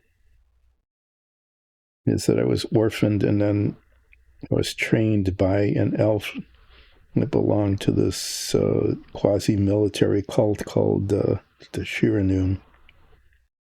He had left that cult and started one of his own that was less militaristic. But I was taught in the Shiranoon fighting style. And the kind of the running joke, and this was reinforced later when we actually met members of the Shiranoon and got into a fight with them, is that the Shiranoon fighting style consisted of waving your sword around menacingly in the air. That's it. Just waving your sword around menacingly in the air. Because I would be rolling very frequently in the range of 3.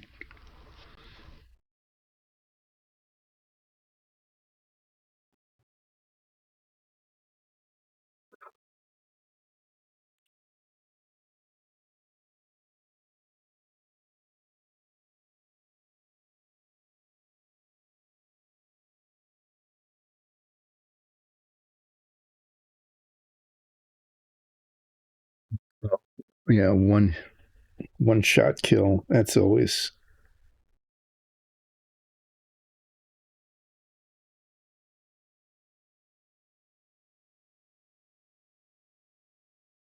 That does put a damper on the game, though, when you get a TKP, but sometimes that just has to happen.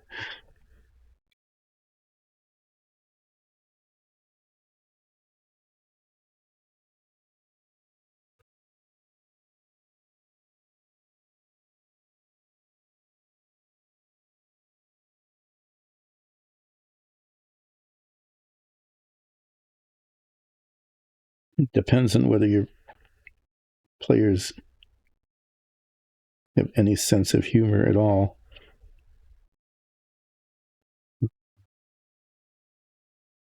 I didn't think that being mostly dead was very funny.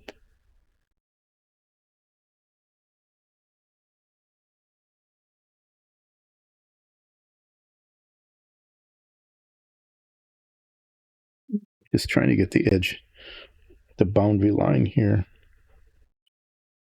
That's why I'm wearing these head magnifiers. The extra light, sometimes it's the magnification that really makes a difference. Sometimes it's just the extra light just going right on the surface where I'm painting.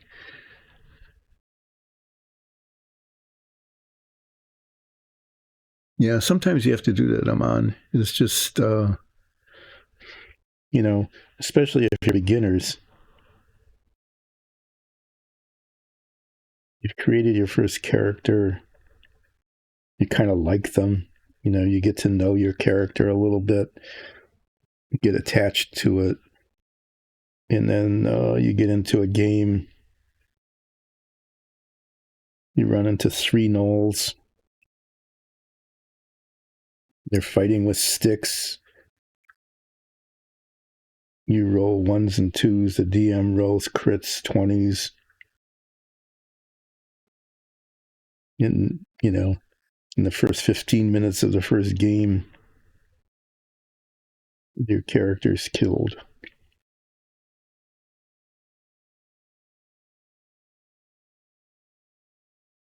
Sometimes players don't find that to be amusing. So, yeah, it's kind of cheating a little bit. But on the other hand, it's just a game, right? and you want the players to have fun, I think it's the right thing to do, so that they just don't say this whole thing is crap, and I don't want to do it.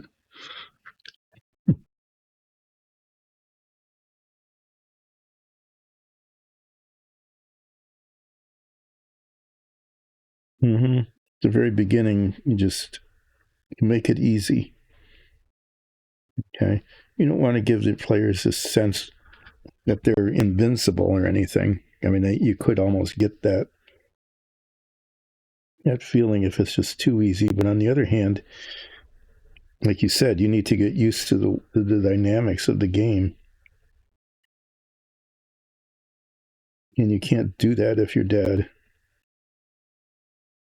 Or if it gets so desperate that you can't focus on how the game is being played, because you're just focused on your character that you just created being destroyed.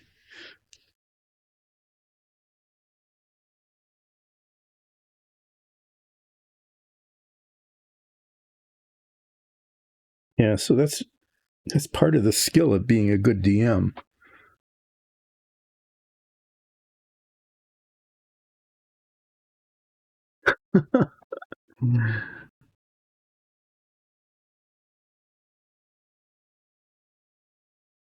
Well, Gifto Gabby, this is how I handle things like that. If you're not sure, and if you're really unsure,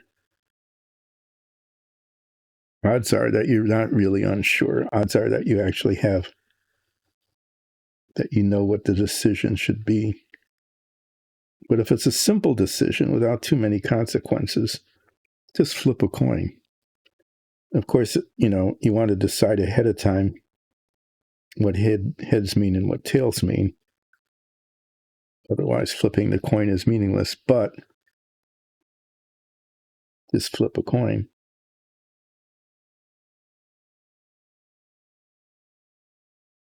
So if you have a really tough decision, and sometimes you really do, this is a technique that I've learned, is, okay, like this is a serious decision about something that seriously affects your life, is you flip a coin,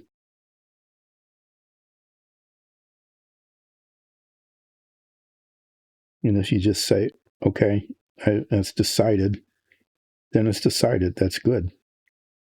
But if your reaction is, I need to do 2 out of 3, if that's your reaction, you need to do 2 out of 3, then you know that you really want to do the one that lost the coin toss.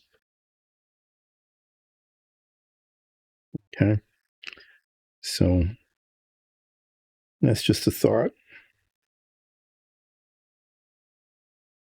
We've actually used that sometimes when it's just like, I don't know, this is a really tough call. What should I do? What should I do?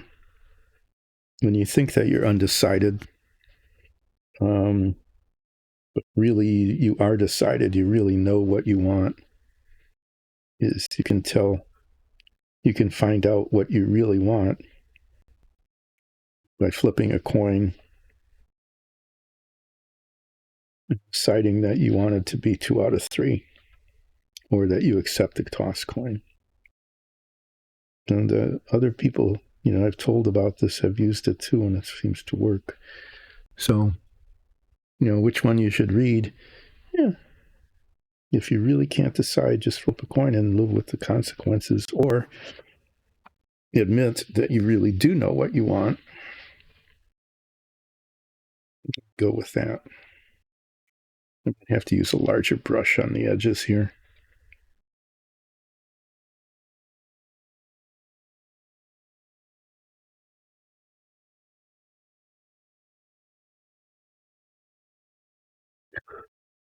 Okay, well,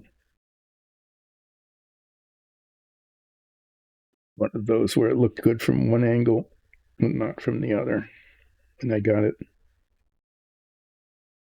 the paint onto the brown right there.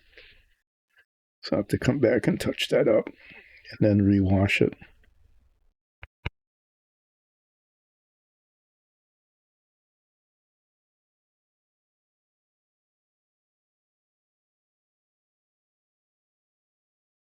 And it wasn't even that the brush slipped. It is seriously, it happens for me with some frequency, is that it'll look just fine from one angle and then change the angle and it doesn't look good. Okay, like now it's clear, but from here it looked like it was just going to be fine.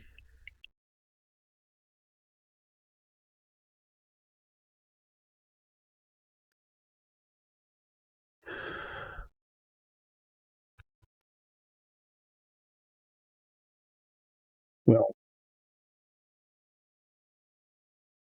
there you've got a choice between I should and I want to. So obviously the correct choice is to go with what you want to do, not with what you think you should do. Just that's my old wisdom of the ages, is go with what you want to do.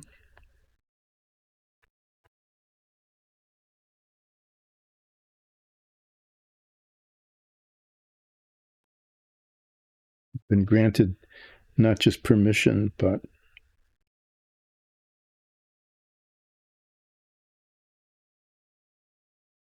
see, once again, looking at it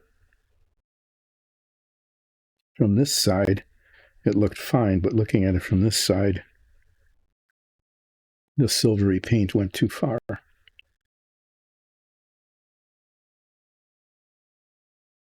I'll have to come back with the base coat and recoat that.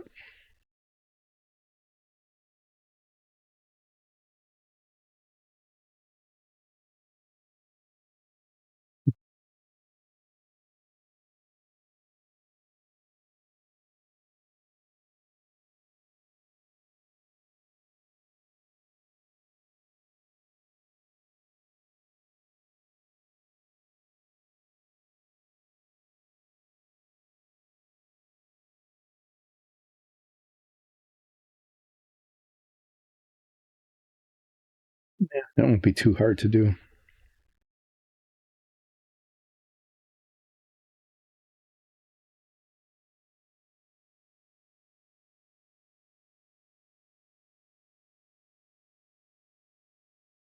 So far, this painting is going.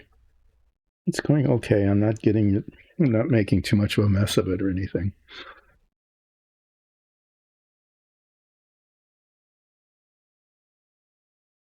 Yeah, I mean the coin flip. If you decide to do the 2 out of 3, is you already know what we like more, you know. And sometimes it's just a way of confirming that.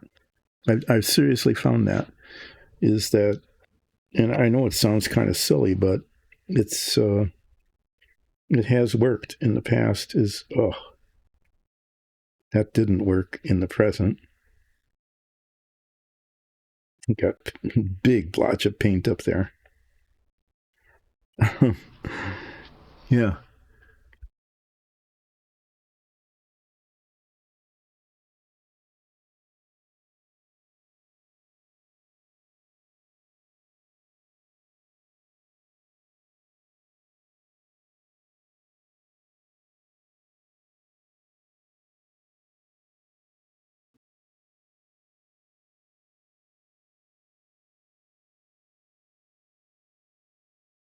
Mm-hmm.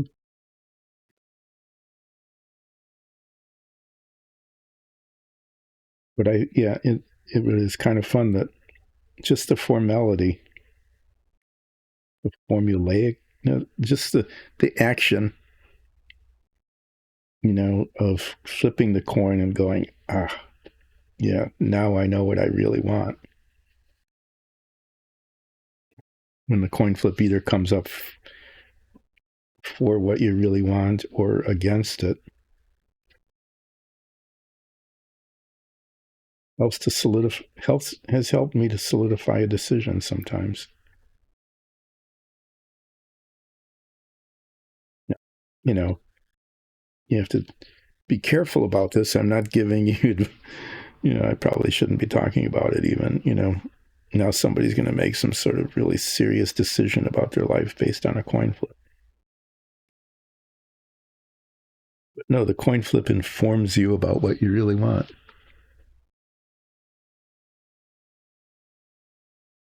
Yeah, it is. You only need to make the one flip, and you either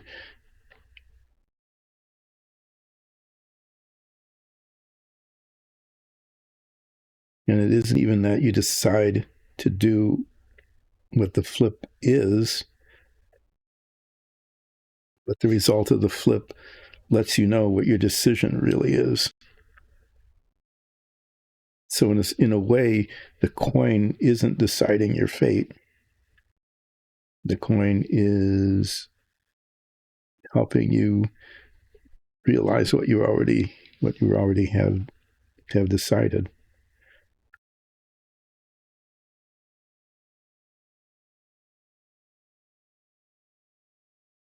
That's exactly right, Aman.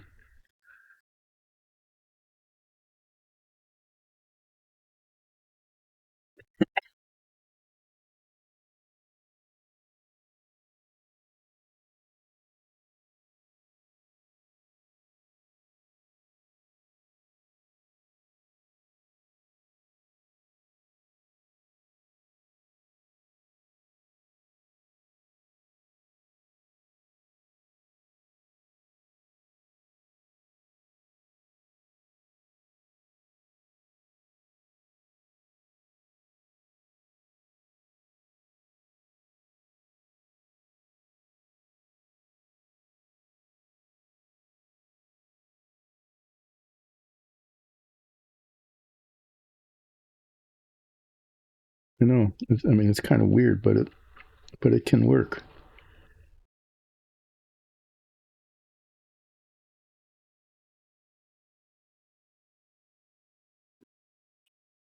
Uh-huh.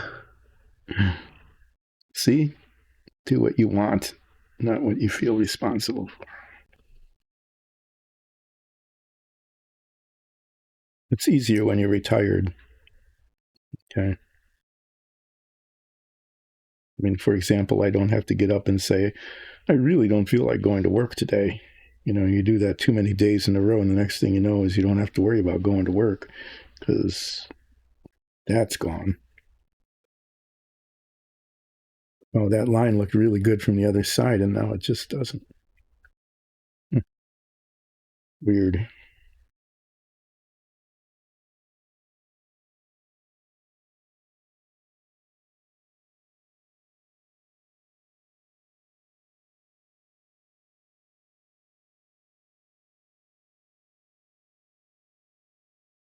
Really liking how this brush is working. And maybe remember to use it more often.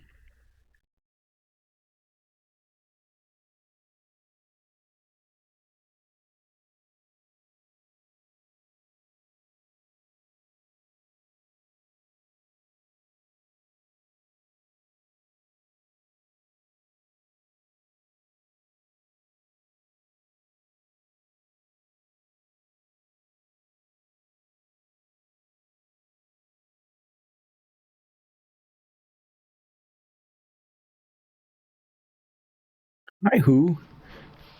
Okay.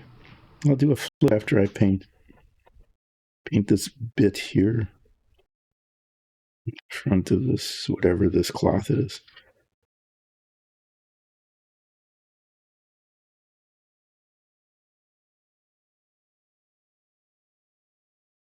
Thanks for popping in.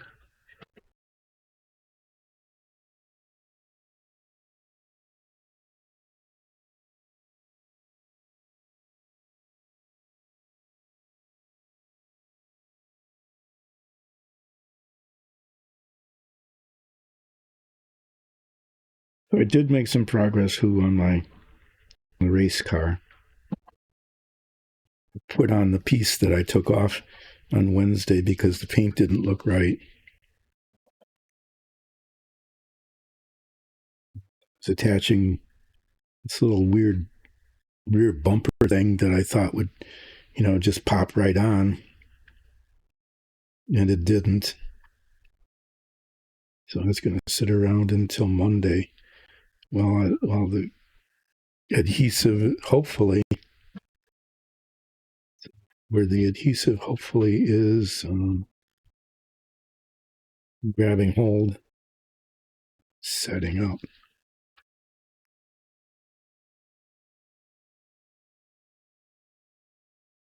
I'm just going to keep using this brush. I think it's working okay. I was going to get one with more bristles, but this will do the trick anyway. Not that there's much of a trick to spreading paint on it like this.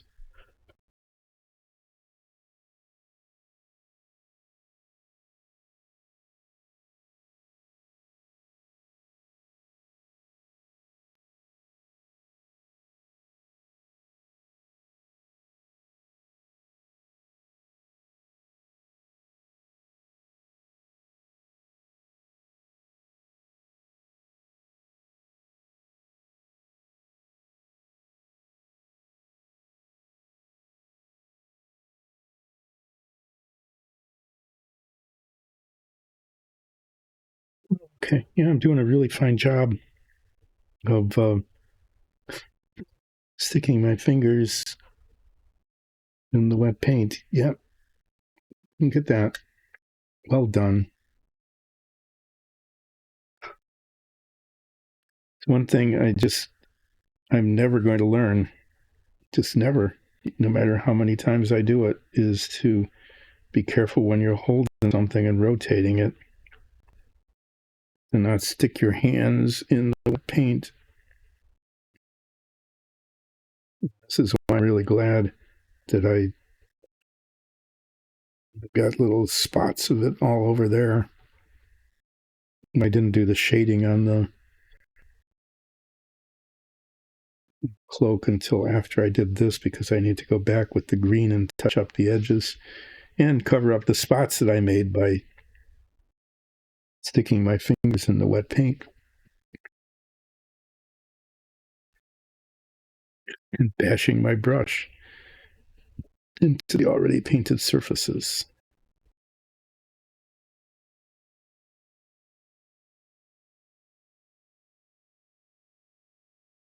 So after I finish painting this and I check to make sure I didn't miss any spots, it would be a really good time, good a time as ever, to do a flip.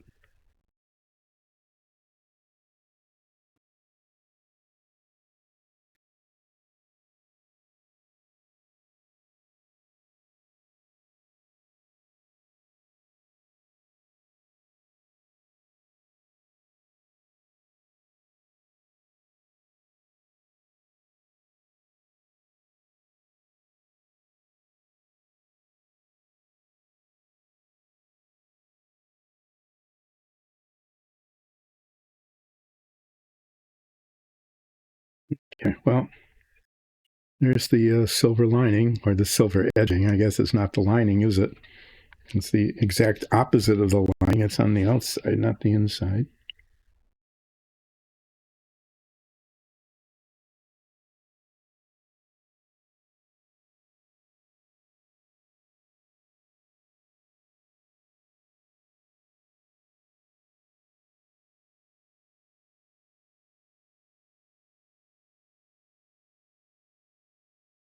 Should see the back and the bottom of the cloak.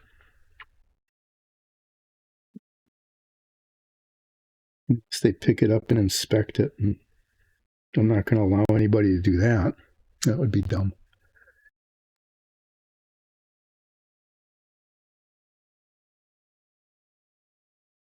Yeah, I did. Look, what I did was as I was holding it, I grabbed it on the edge. Yeah, it does look awfully clean, doesn't it? It's supposed to not look clean. It's supposed to look, well, I'm going to put black wash on it like this, like I did here, and then go over it again with that base coat color to make it look better. It's supposed to look better when I do that. That's what Nicole tells me. So I'm sure that I missed some spots. At least I'll remember what color I used. That would be good.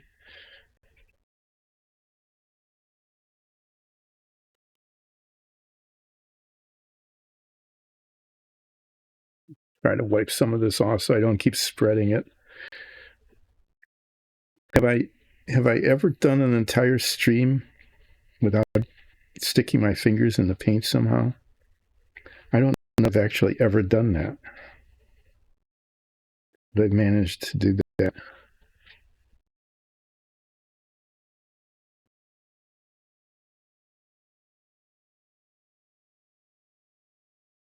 Okay, I need to do a flip. Put this aside. Get out a flipping thing. It's not my flipping thing box. Yeah, I'll do living or not living today. So as I'm deciding whether living or not living, there's living. I'm going to remind everybody that next week, 2 livings, 3 livings.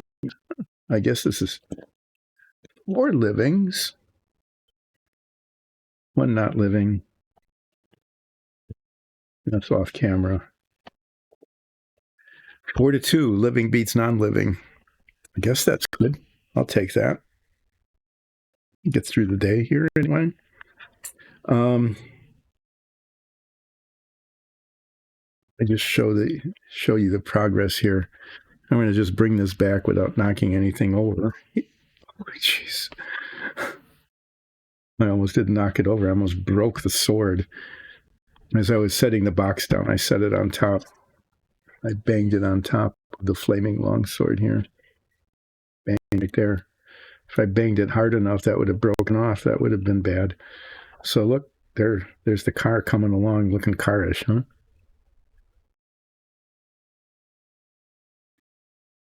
And this is the thing it's just sort of bobbing there.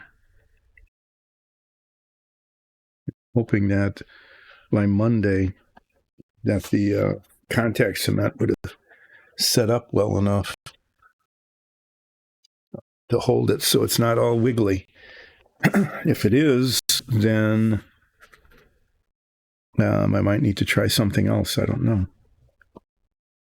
Otherwise, it's coming along. But there's still a surprisingly large amount of work to do. I've got the wheels to put on, the windshield, and most importantly, the decals. But I was starting to say, and then distracted myself, which never happens. No, I'm always focused. I was starting to say is I'll be back on Monday, but I'm taking a trip, a little bit of another trip that I'll be gone for 3 streams after that. Oh, thank you. Thanks for the new follow. I really appreciate it. Yes, it would have been flame off instead of flame on. Thank you, Who. That's what I say in the show. You know, being really clever. It's when it's time to for the flaming longsword to light up, I go flame on. What could be dumber than that, right?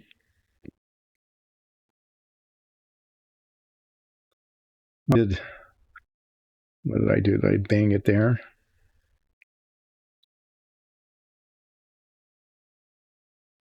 Okay, I need to do a little bit of bronze touch-up, so I'm just going to get it done now while I'm looking at it and muttering on about how I made a mess of that.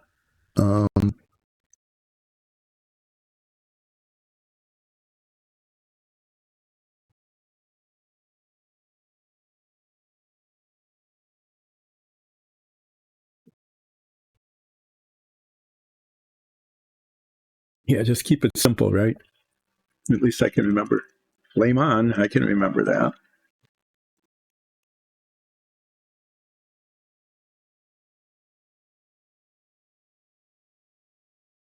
Okay, I'm going to be doing some touching up here. And then moving on to some additional detailing. These are just little bits of touch up. I'm using some bronze paint here. And what I'm touching up, just the tiniest little dot of paint, is I am touching up right along the base, the hilt here where it comes in contact with the hand, because I got some green on it. I don't want it. And then here, somehow, I don't know how that happened. I must have bumped it with the silver paint.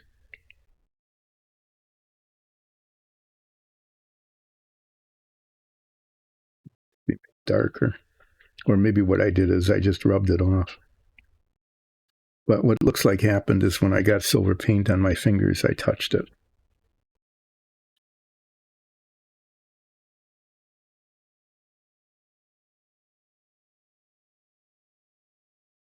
That's it. That was the whole thing I was doing.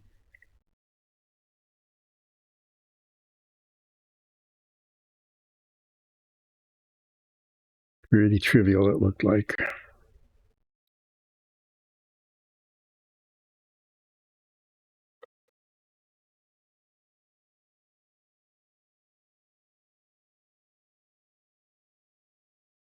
Then, if I recall, I got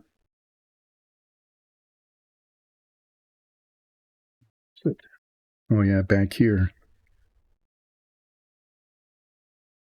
metallic paint on that. That's kind of it's an unfortunate thing because I've already washed that with the dark brown wash, and then this is going to show as a bright streak, and I'll need to clean it off. I'll need not clean it off. Duh, I'm being incoherent. I'll need to rewash it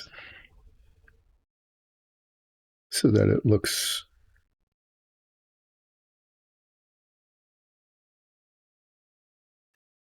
maybe not. Maybe it's okay.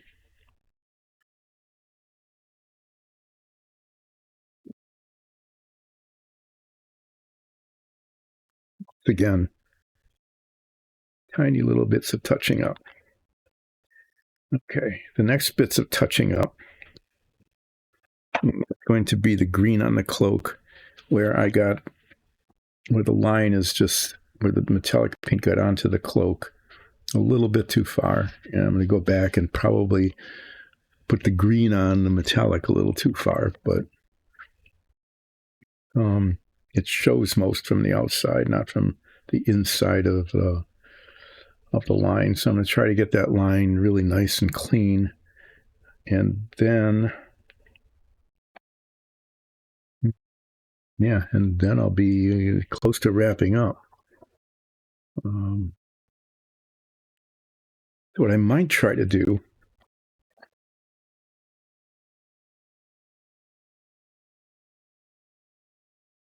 yeah, I think after I do this touch up, because I'm going to have the green out, have the green paint out, is I'm going to I'm going to practice the dry brushing on this bit of cloth on the front, where I have already put the black wash on it, the dark gray wash.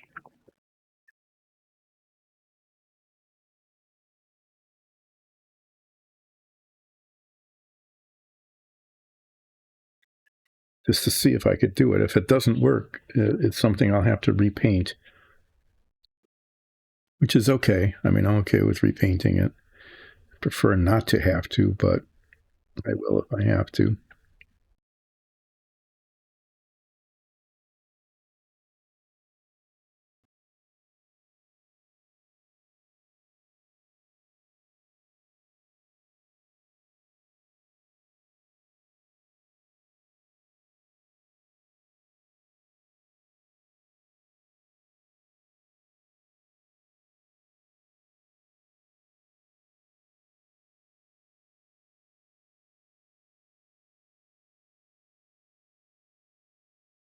This goes on, it's lighter. You can see it doesn't look like the same color, but it actually is. It darkens quite a lot as it dries.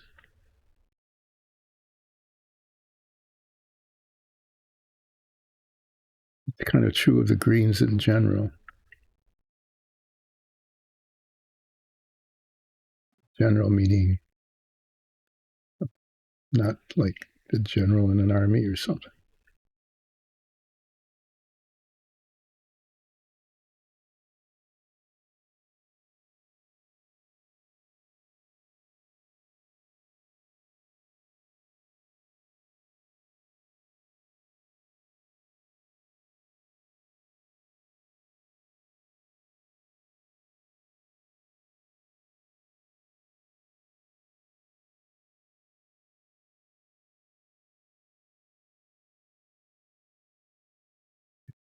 Do the same thing on the other side.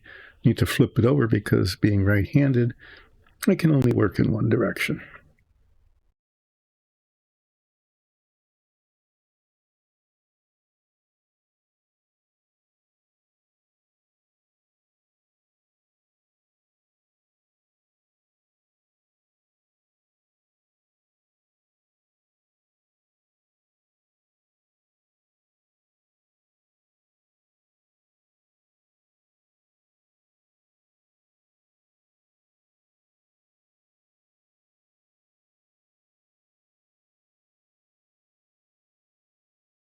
Yeah.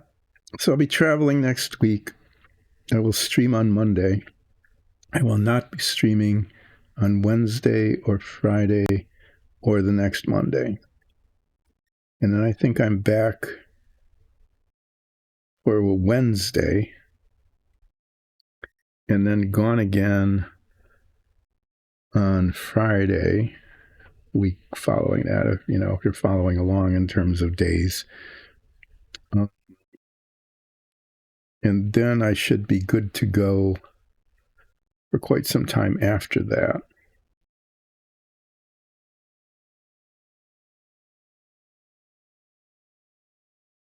So the fact that the little rear bumper on the car just did not set very well today. Set things back. I still really would like to finish it before Labor Day, but I just don't know now with being gone like that. I'm not sure how that's going to work. But eventually you could see that it's starting to come along. It looks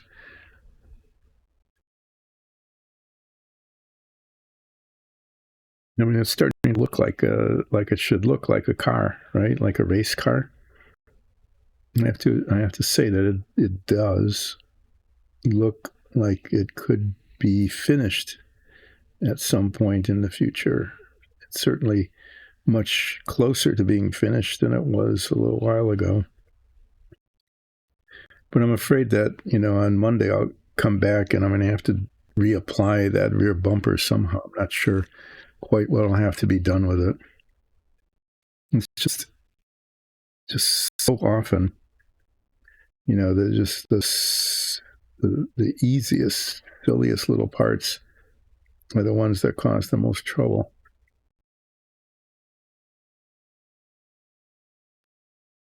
Okay, I think the metallic trim I think it's looking okay. Metallic trim. What I'm going to do now, you can contrast, see how nice and even the paint is on that. And this has been washed with a dark gray wash.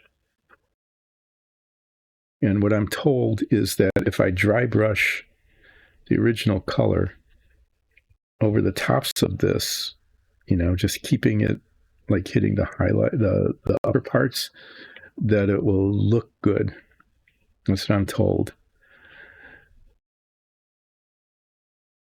So that depends a good deal. I mean, whether it looks good or not on how I do with the dry brushing, which sometimes I've actually been able to pull off okay, and other times, no, not even close.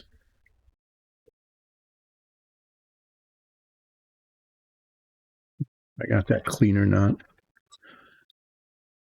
but I've got time left in the stream. I'm gonna try it. And the thing about it is that if it ends up looking bad, then I'll repaint it, the base coat, and try something else.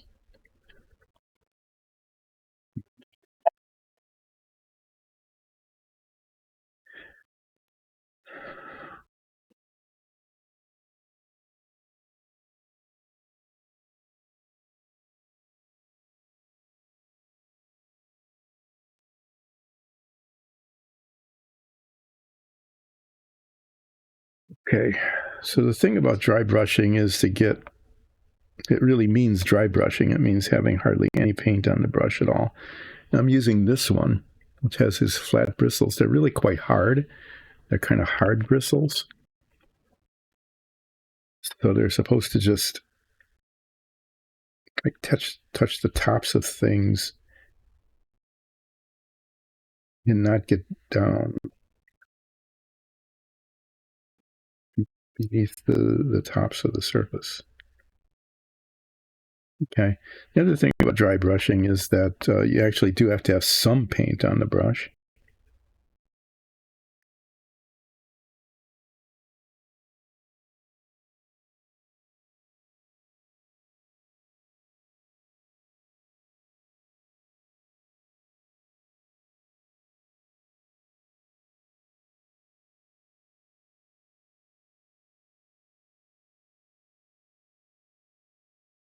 To look like vertically streaky.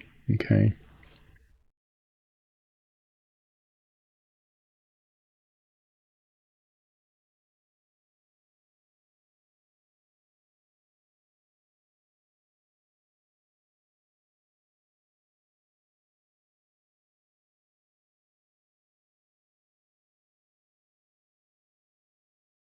I don't know if this is looking any better than it did.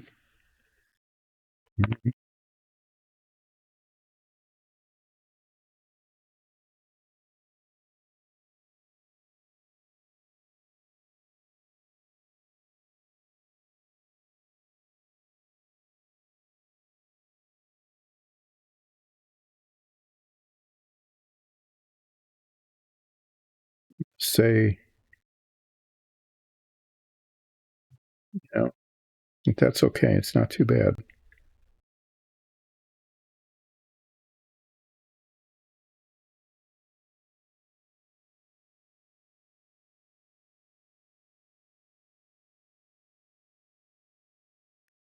Okay, I've got some time left,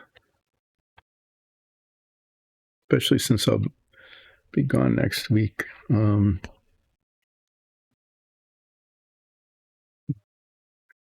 That really is holding on to the green paint. I'm going to get a little bit of lacquer thinner, actually some pretty aggressive solvent to clean this brush. We don't really like using this that much, but sometimes I think that works.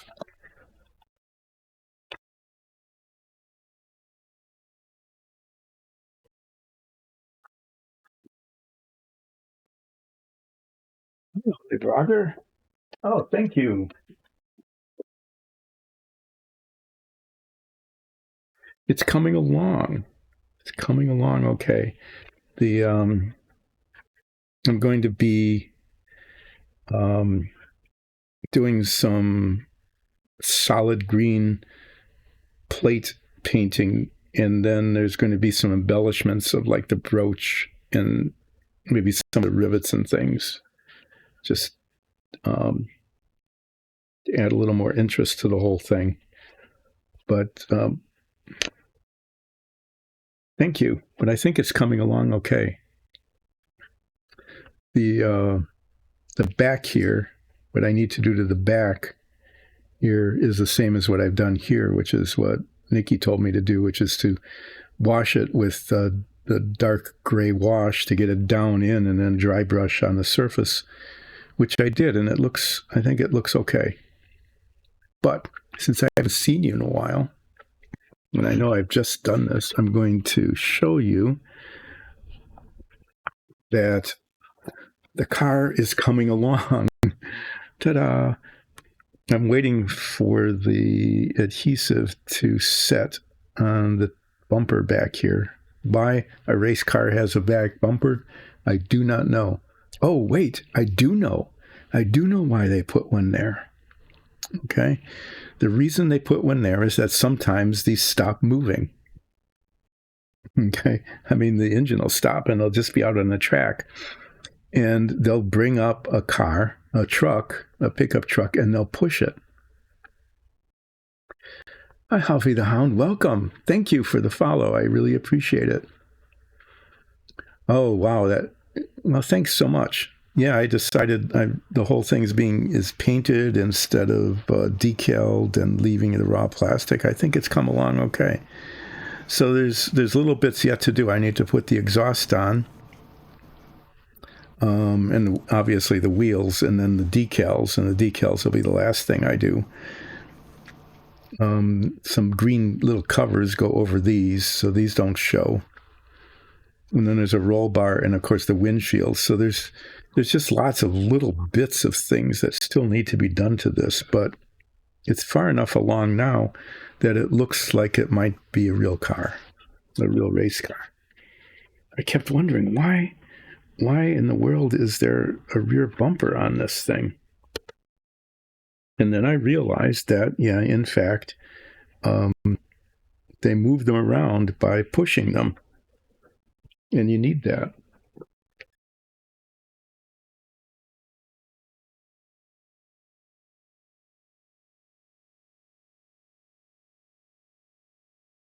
So,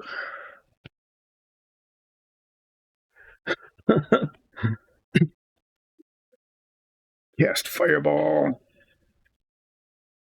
Who did that once? That's always fun. I'm glad. Well, I'm glad that that your job is. I guess I'm glad that your job is keeping you busy. Maybe I shouldn't be. As long as you're enjoying what you're doing, I think that's the important thing.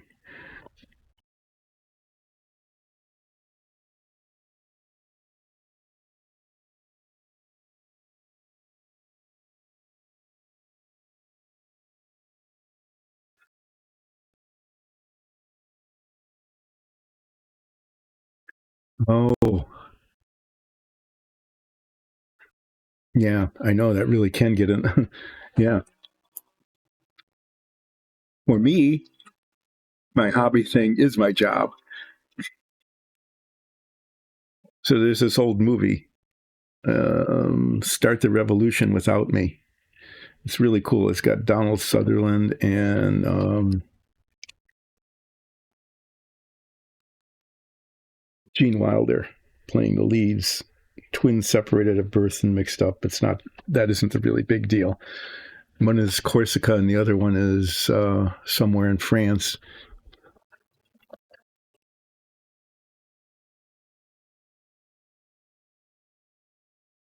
And one of the antagonist says, in Versailles, business is our pleasure.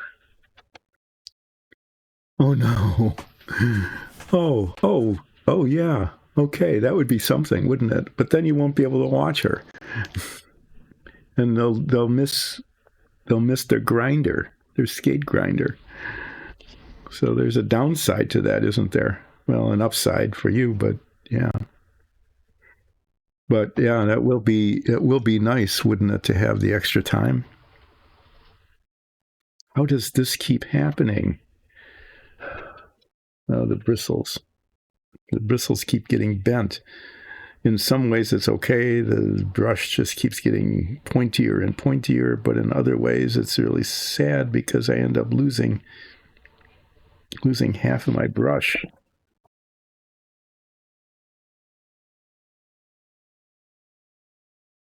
Okay. What I'm going to be doing is painting.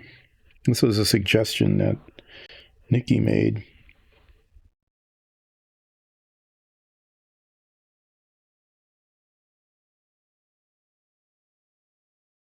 The parts of the solid plate. He painted this solid green color.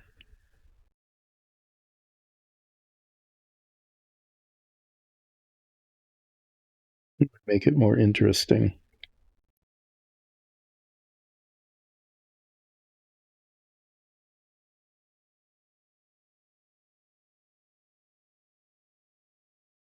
Find out.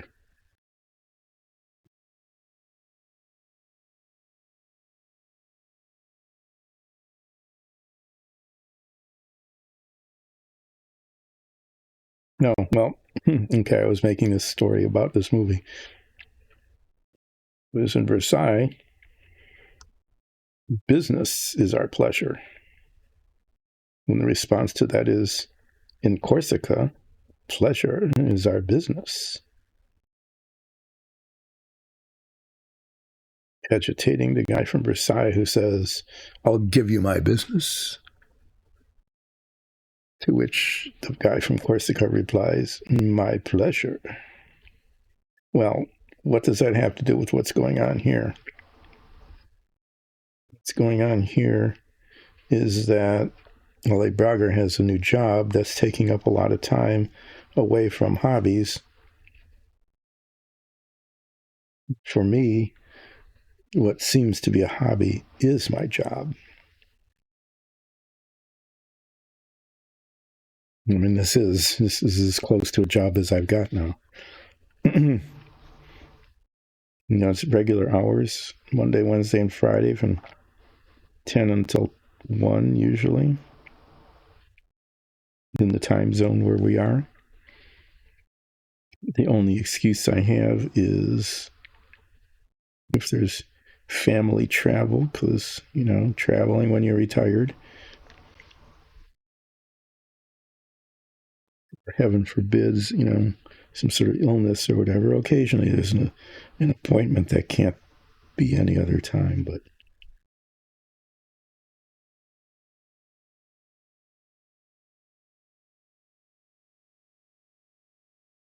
I don't have a job getting in the way.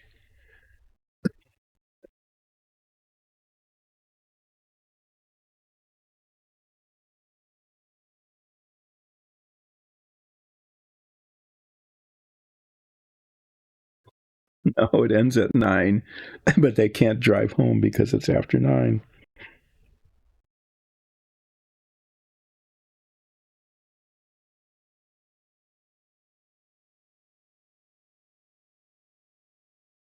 She was looking really skilled at the end of the year last year.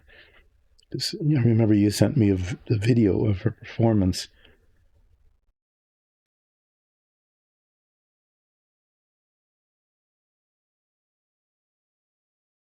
And I know you told me that they've got a whole lot of different classifications, of skaters based on their age and skill. Is she going to be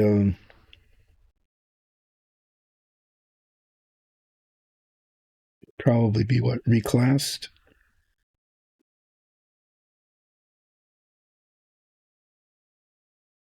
based on how she's performing when she restarts? That line looks so wiggly.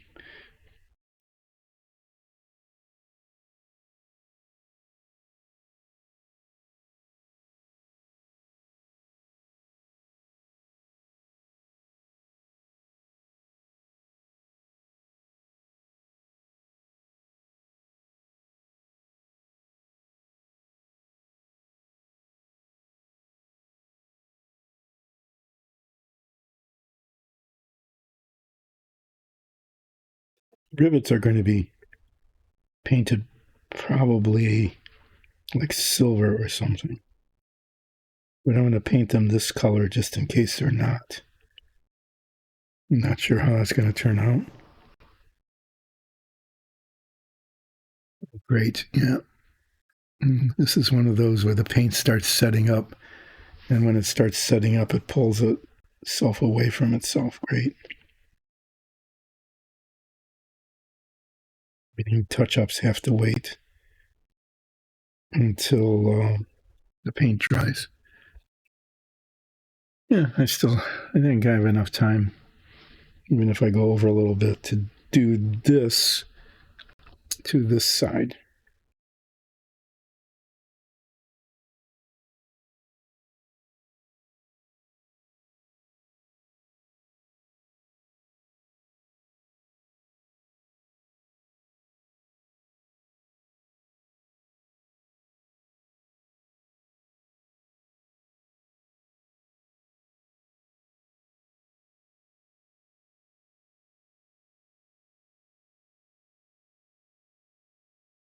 Oh no, a new system.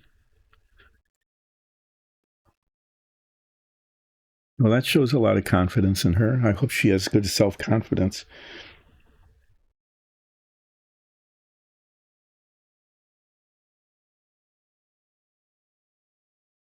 So did these changes happen over the summer?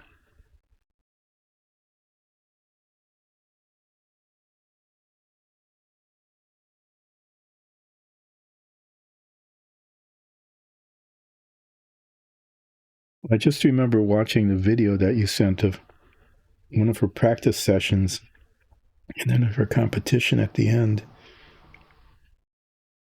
And you could just see the self-confidence developing.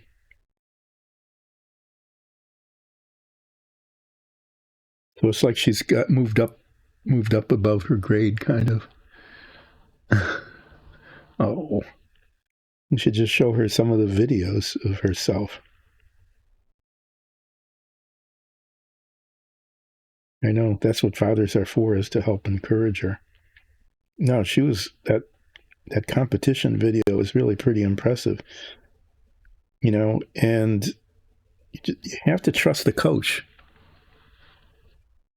Well, yeah, okay. Well, it's like skipping a grade, but it's the coach's choice, and you have to trust the coach to know what they're talking about. I know you do. I'm just sort of saying in general.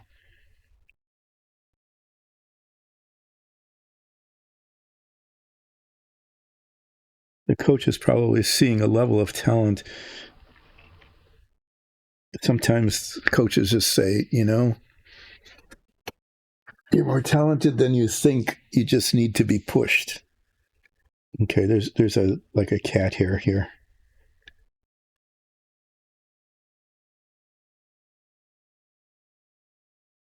Coach, when they've got somebody with talent, the coach does not want to hurt them, because then they won't be able to fulfill their talent. So I think that's your coach is telling you an awful lot there in terms of their assessment of your daughter's skill. Huge compliment. So she starts again. What, in just was it a couple of weeks? Hmm.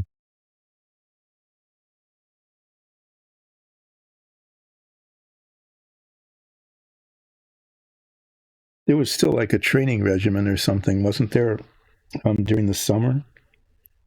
Exercises and gymnastics and things, just to keep your tone.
to do a little second coating on this. I'm not sure.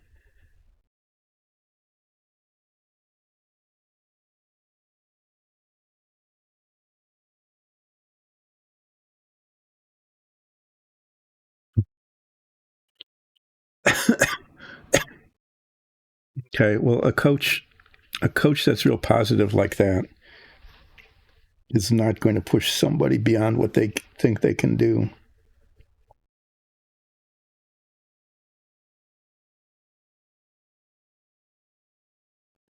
She's picking up some talent there. She's noticing a level of talent and encouraging it. So yeah, your daughter just was complimented by her coach. But I guess it is a little scary, isn't it? Diving in like that at a higher level.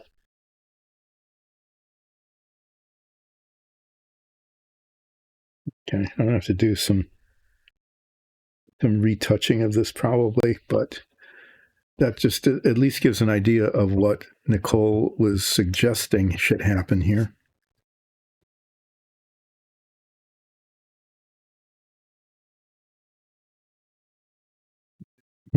Cap this up. This is one of these. If I don't cap this up, I'm going to back. Thanks for dropping in, Ole Brogger. I will be back on Monday, but then away Wednesday, Friday, and the next Monday, then back on a Wednesday, and then away on a Friday, and then back again. And in the meantime, I will be making continuing progress on my maxi figure here and on the raised car, I hope. So thanks for dropping in. And Aman, thanks for dropping in. And gift Gabby as well. Take these off. I want to remind everybody as I'm wrapping up here that Dyson Dungeons is all about the Dungeons and Dragons show that we put on. It's not about this, although this is, I'm sure, very entertaining, right? You need to watch our Dungeons and Dragons show, which streams on Twitch on most Sundays at 2 with a live chat, and you can catch all of the old episodes on YouTube and listen to them as a podcast. Do that. This stream was started because we make our own minifigs and dungeon tiles, and I painted them on this stream. And when I don't have those, then I work on old models and very, very slowly get them done. My catchphrase for this show is now officially got hardly anything done, but took a long time to do it, and lived up to that again today, where I pretty much just got done today what I had to undo on Wednesday, which was to attach that cowling over the top of the engine and those little velocity stacks. The only progress I made compared to Wednesday, before I had to take one step back, where I had to take one step back from doing 2 steps forward, was I got the rear bumper on, which is not adhering very well at all. So I might need to try something different. If the contact cement doesn't work, maybe a little touch of epoxy or something. I'm not sure. This guy is coming along. I practiced here with the dark wash and the dry brushing over it, and I have to say that looks okay. This looks better than this. So this on the back is supposed to end up looking kind of like this, which is kind of a nice rich color. And I do like the dark green plate on there. That does look pretty decent. I'm going to do the same thing on the shoulder and on the forearms. There's only 2 arms. Whatever this is, there in the shoulder, this bit here, this stripe right in the middle, I'm going to do that to this, to that. And then, I don't know, I'm tempted to do it to the top one of these side plates, but they're hard to reach. I might just do that. I don't think I want to do to both, just the top one of the two. And then the belt buckle and the brooch and a lot of the rivets, I think I'm going to just paint maybe I kind of like this. I kind of like the way this looks, but I don't want to overuse it. Probably paint those, the Tishiranoon silver color. Maybe I will use the same color. I think that it looks good. It's not too bright. It's not too shiny. So yeah, my maxi fig is coming along. I need to do some brightening up on the face, put the pupils back in the eyes, see if I can pull that off. Do more of this bright, shiny green parts on the armor. And then this will be done. And Wednesday, I'm hoping I can, it'd be really nice on Wednesday if that bumper that I attached is nice and solid, so I can put on the exhaust, the bracket, maybe even get the windshield out and look at doing that. I don't know. Maybe on Monday I'll be able to do what I was hoping to have done last Friday, or even today. Eventually it'll get done. I mean, you can see that progress has been made. Eventually it will get done, just like the Savoia got done, like the submarine got done, like the Apollo still hasn't gotten done, but is pretty close to being done. Yeah. Thanks for watching. Really appreciate it. All those who dropped in on chat and who follows, all of that, thanks so much. Dyson Dungeons welcomes you to watch our D&D show. Please do that. Become a follower, become a YouTube, a subscriber. And you can even go to patreon.com/Dyson Dungeons and become a patron. All of that would be appreciated. I will be back on Monday and hopefully make 2 steps forward. And if I'm really lucky on the car, no steps back. That would be good. Thanks, everybody. See you then.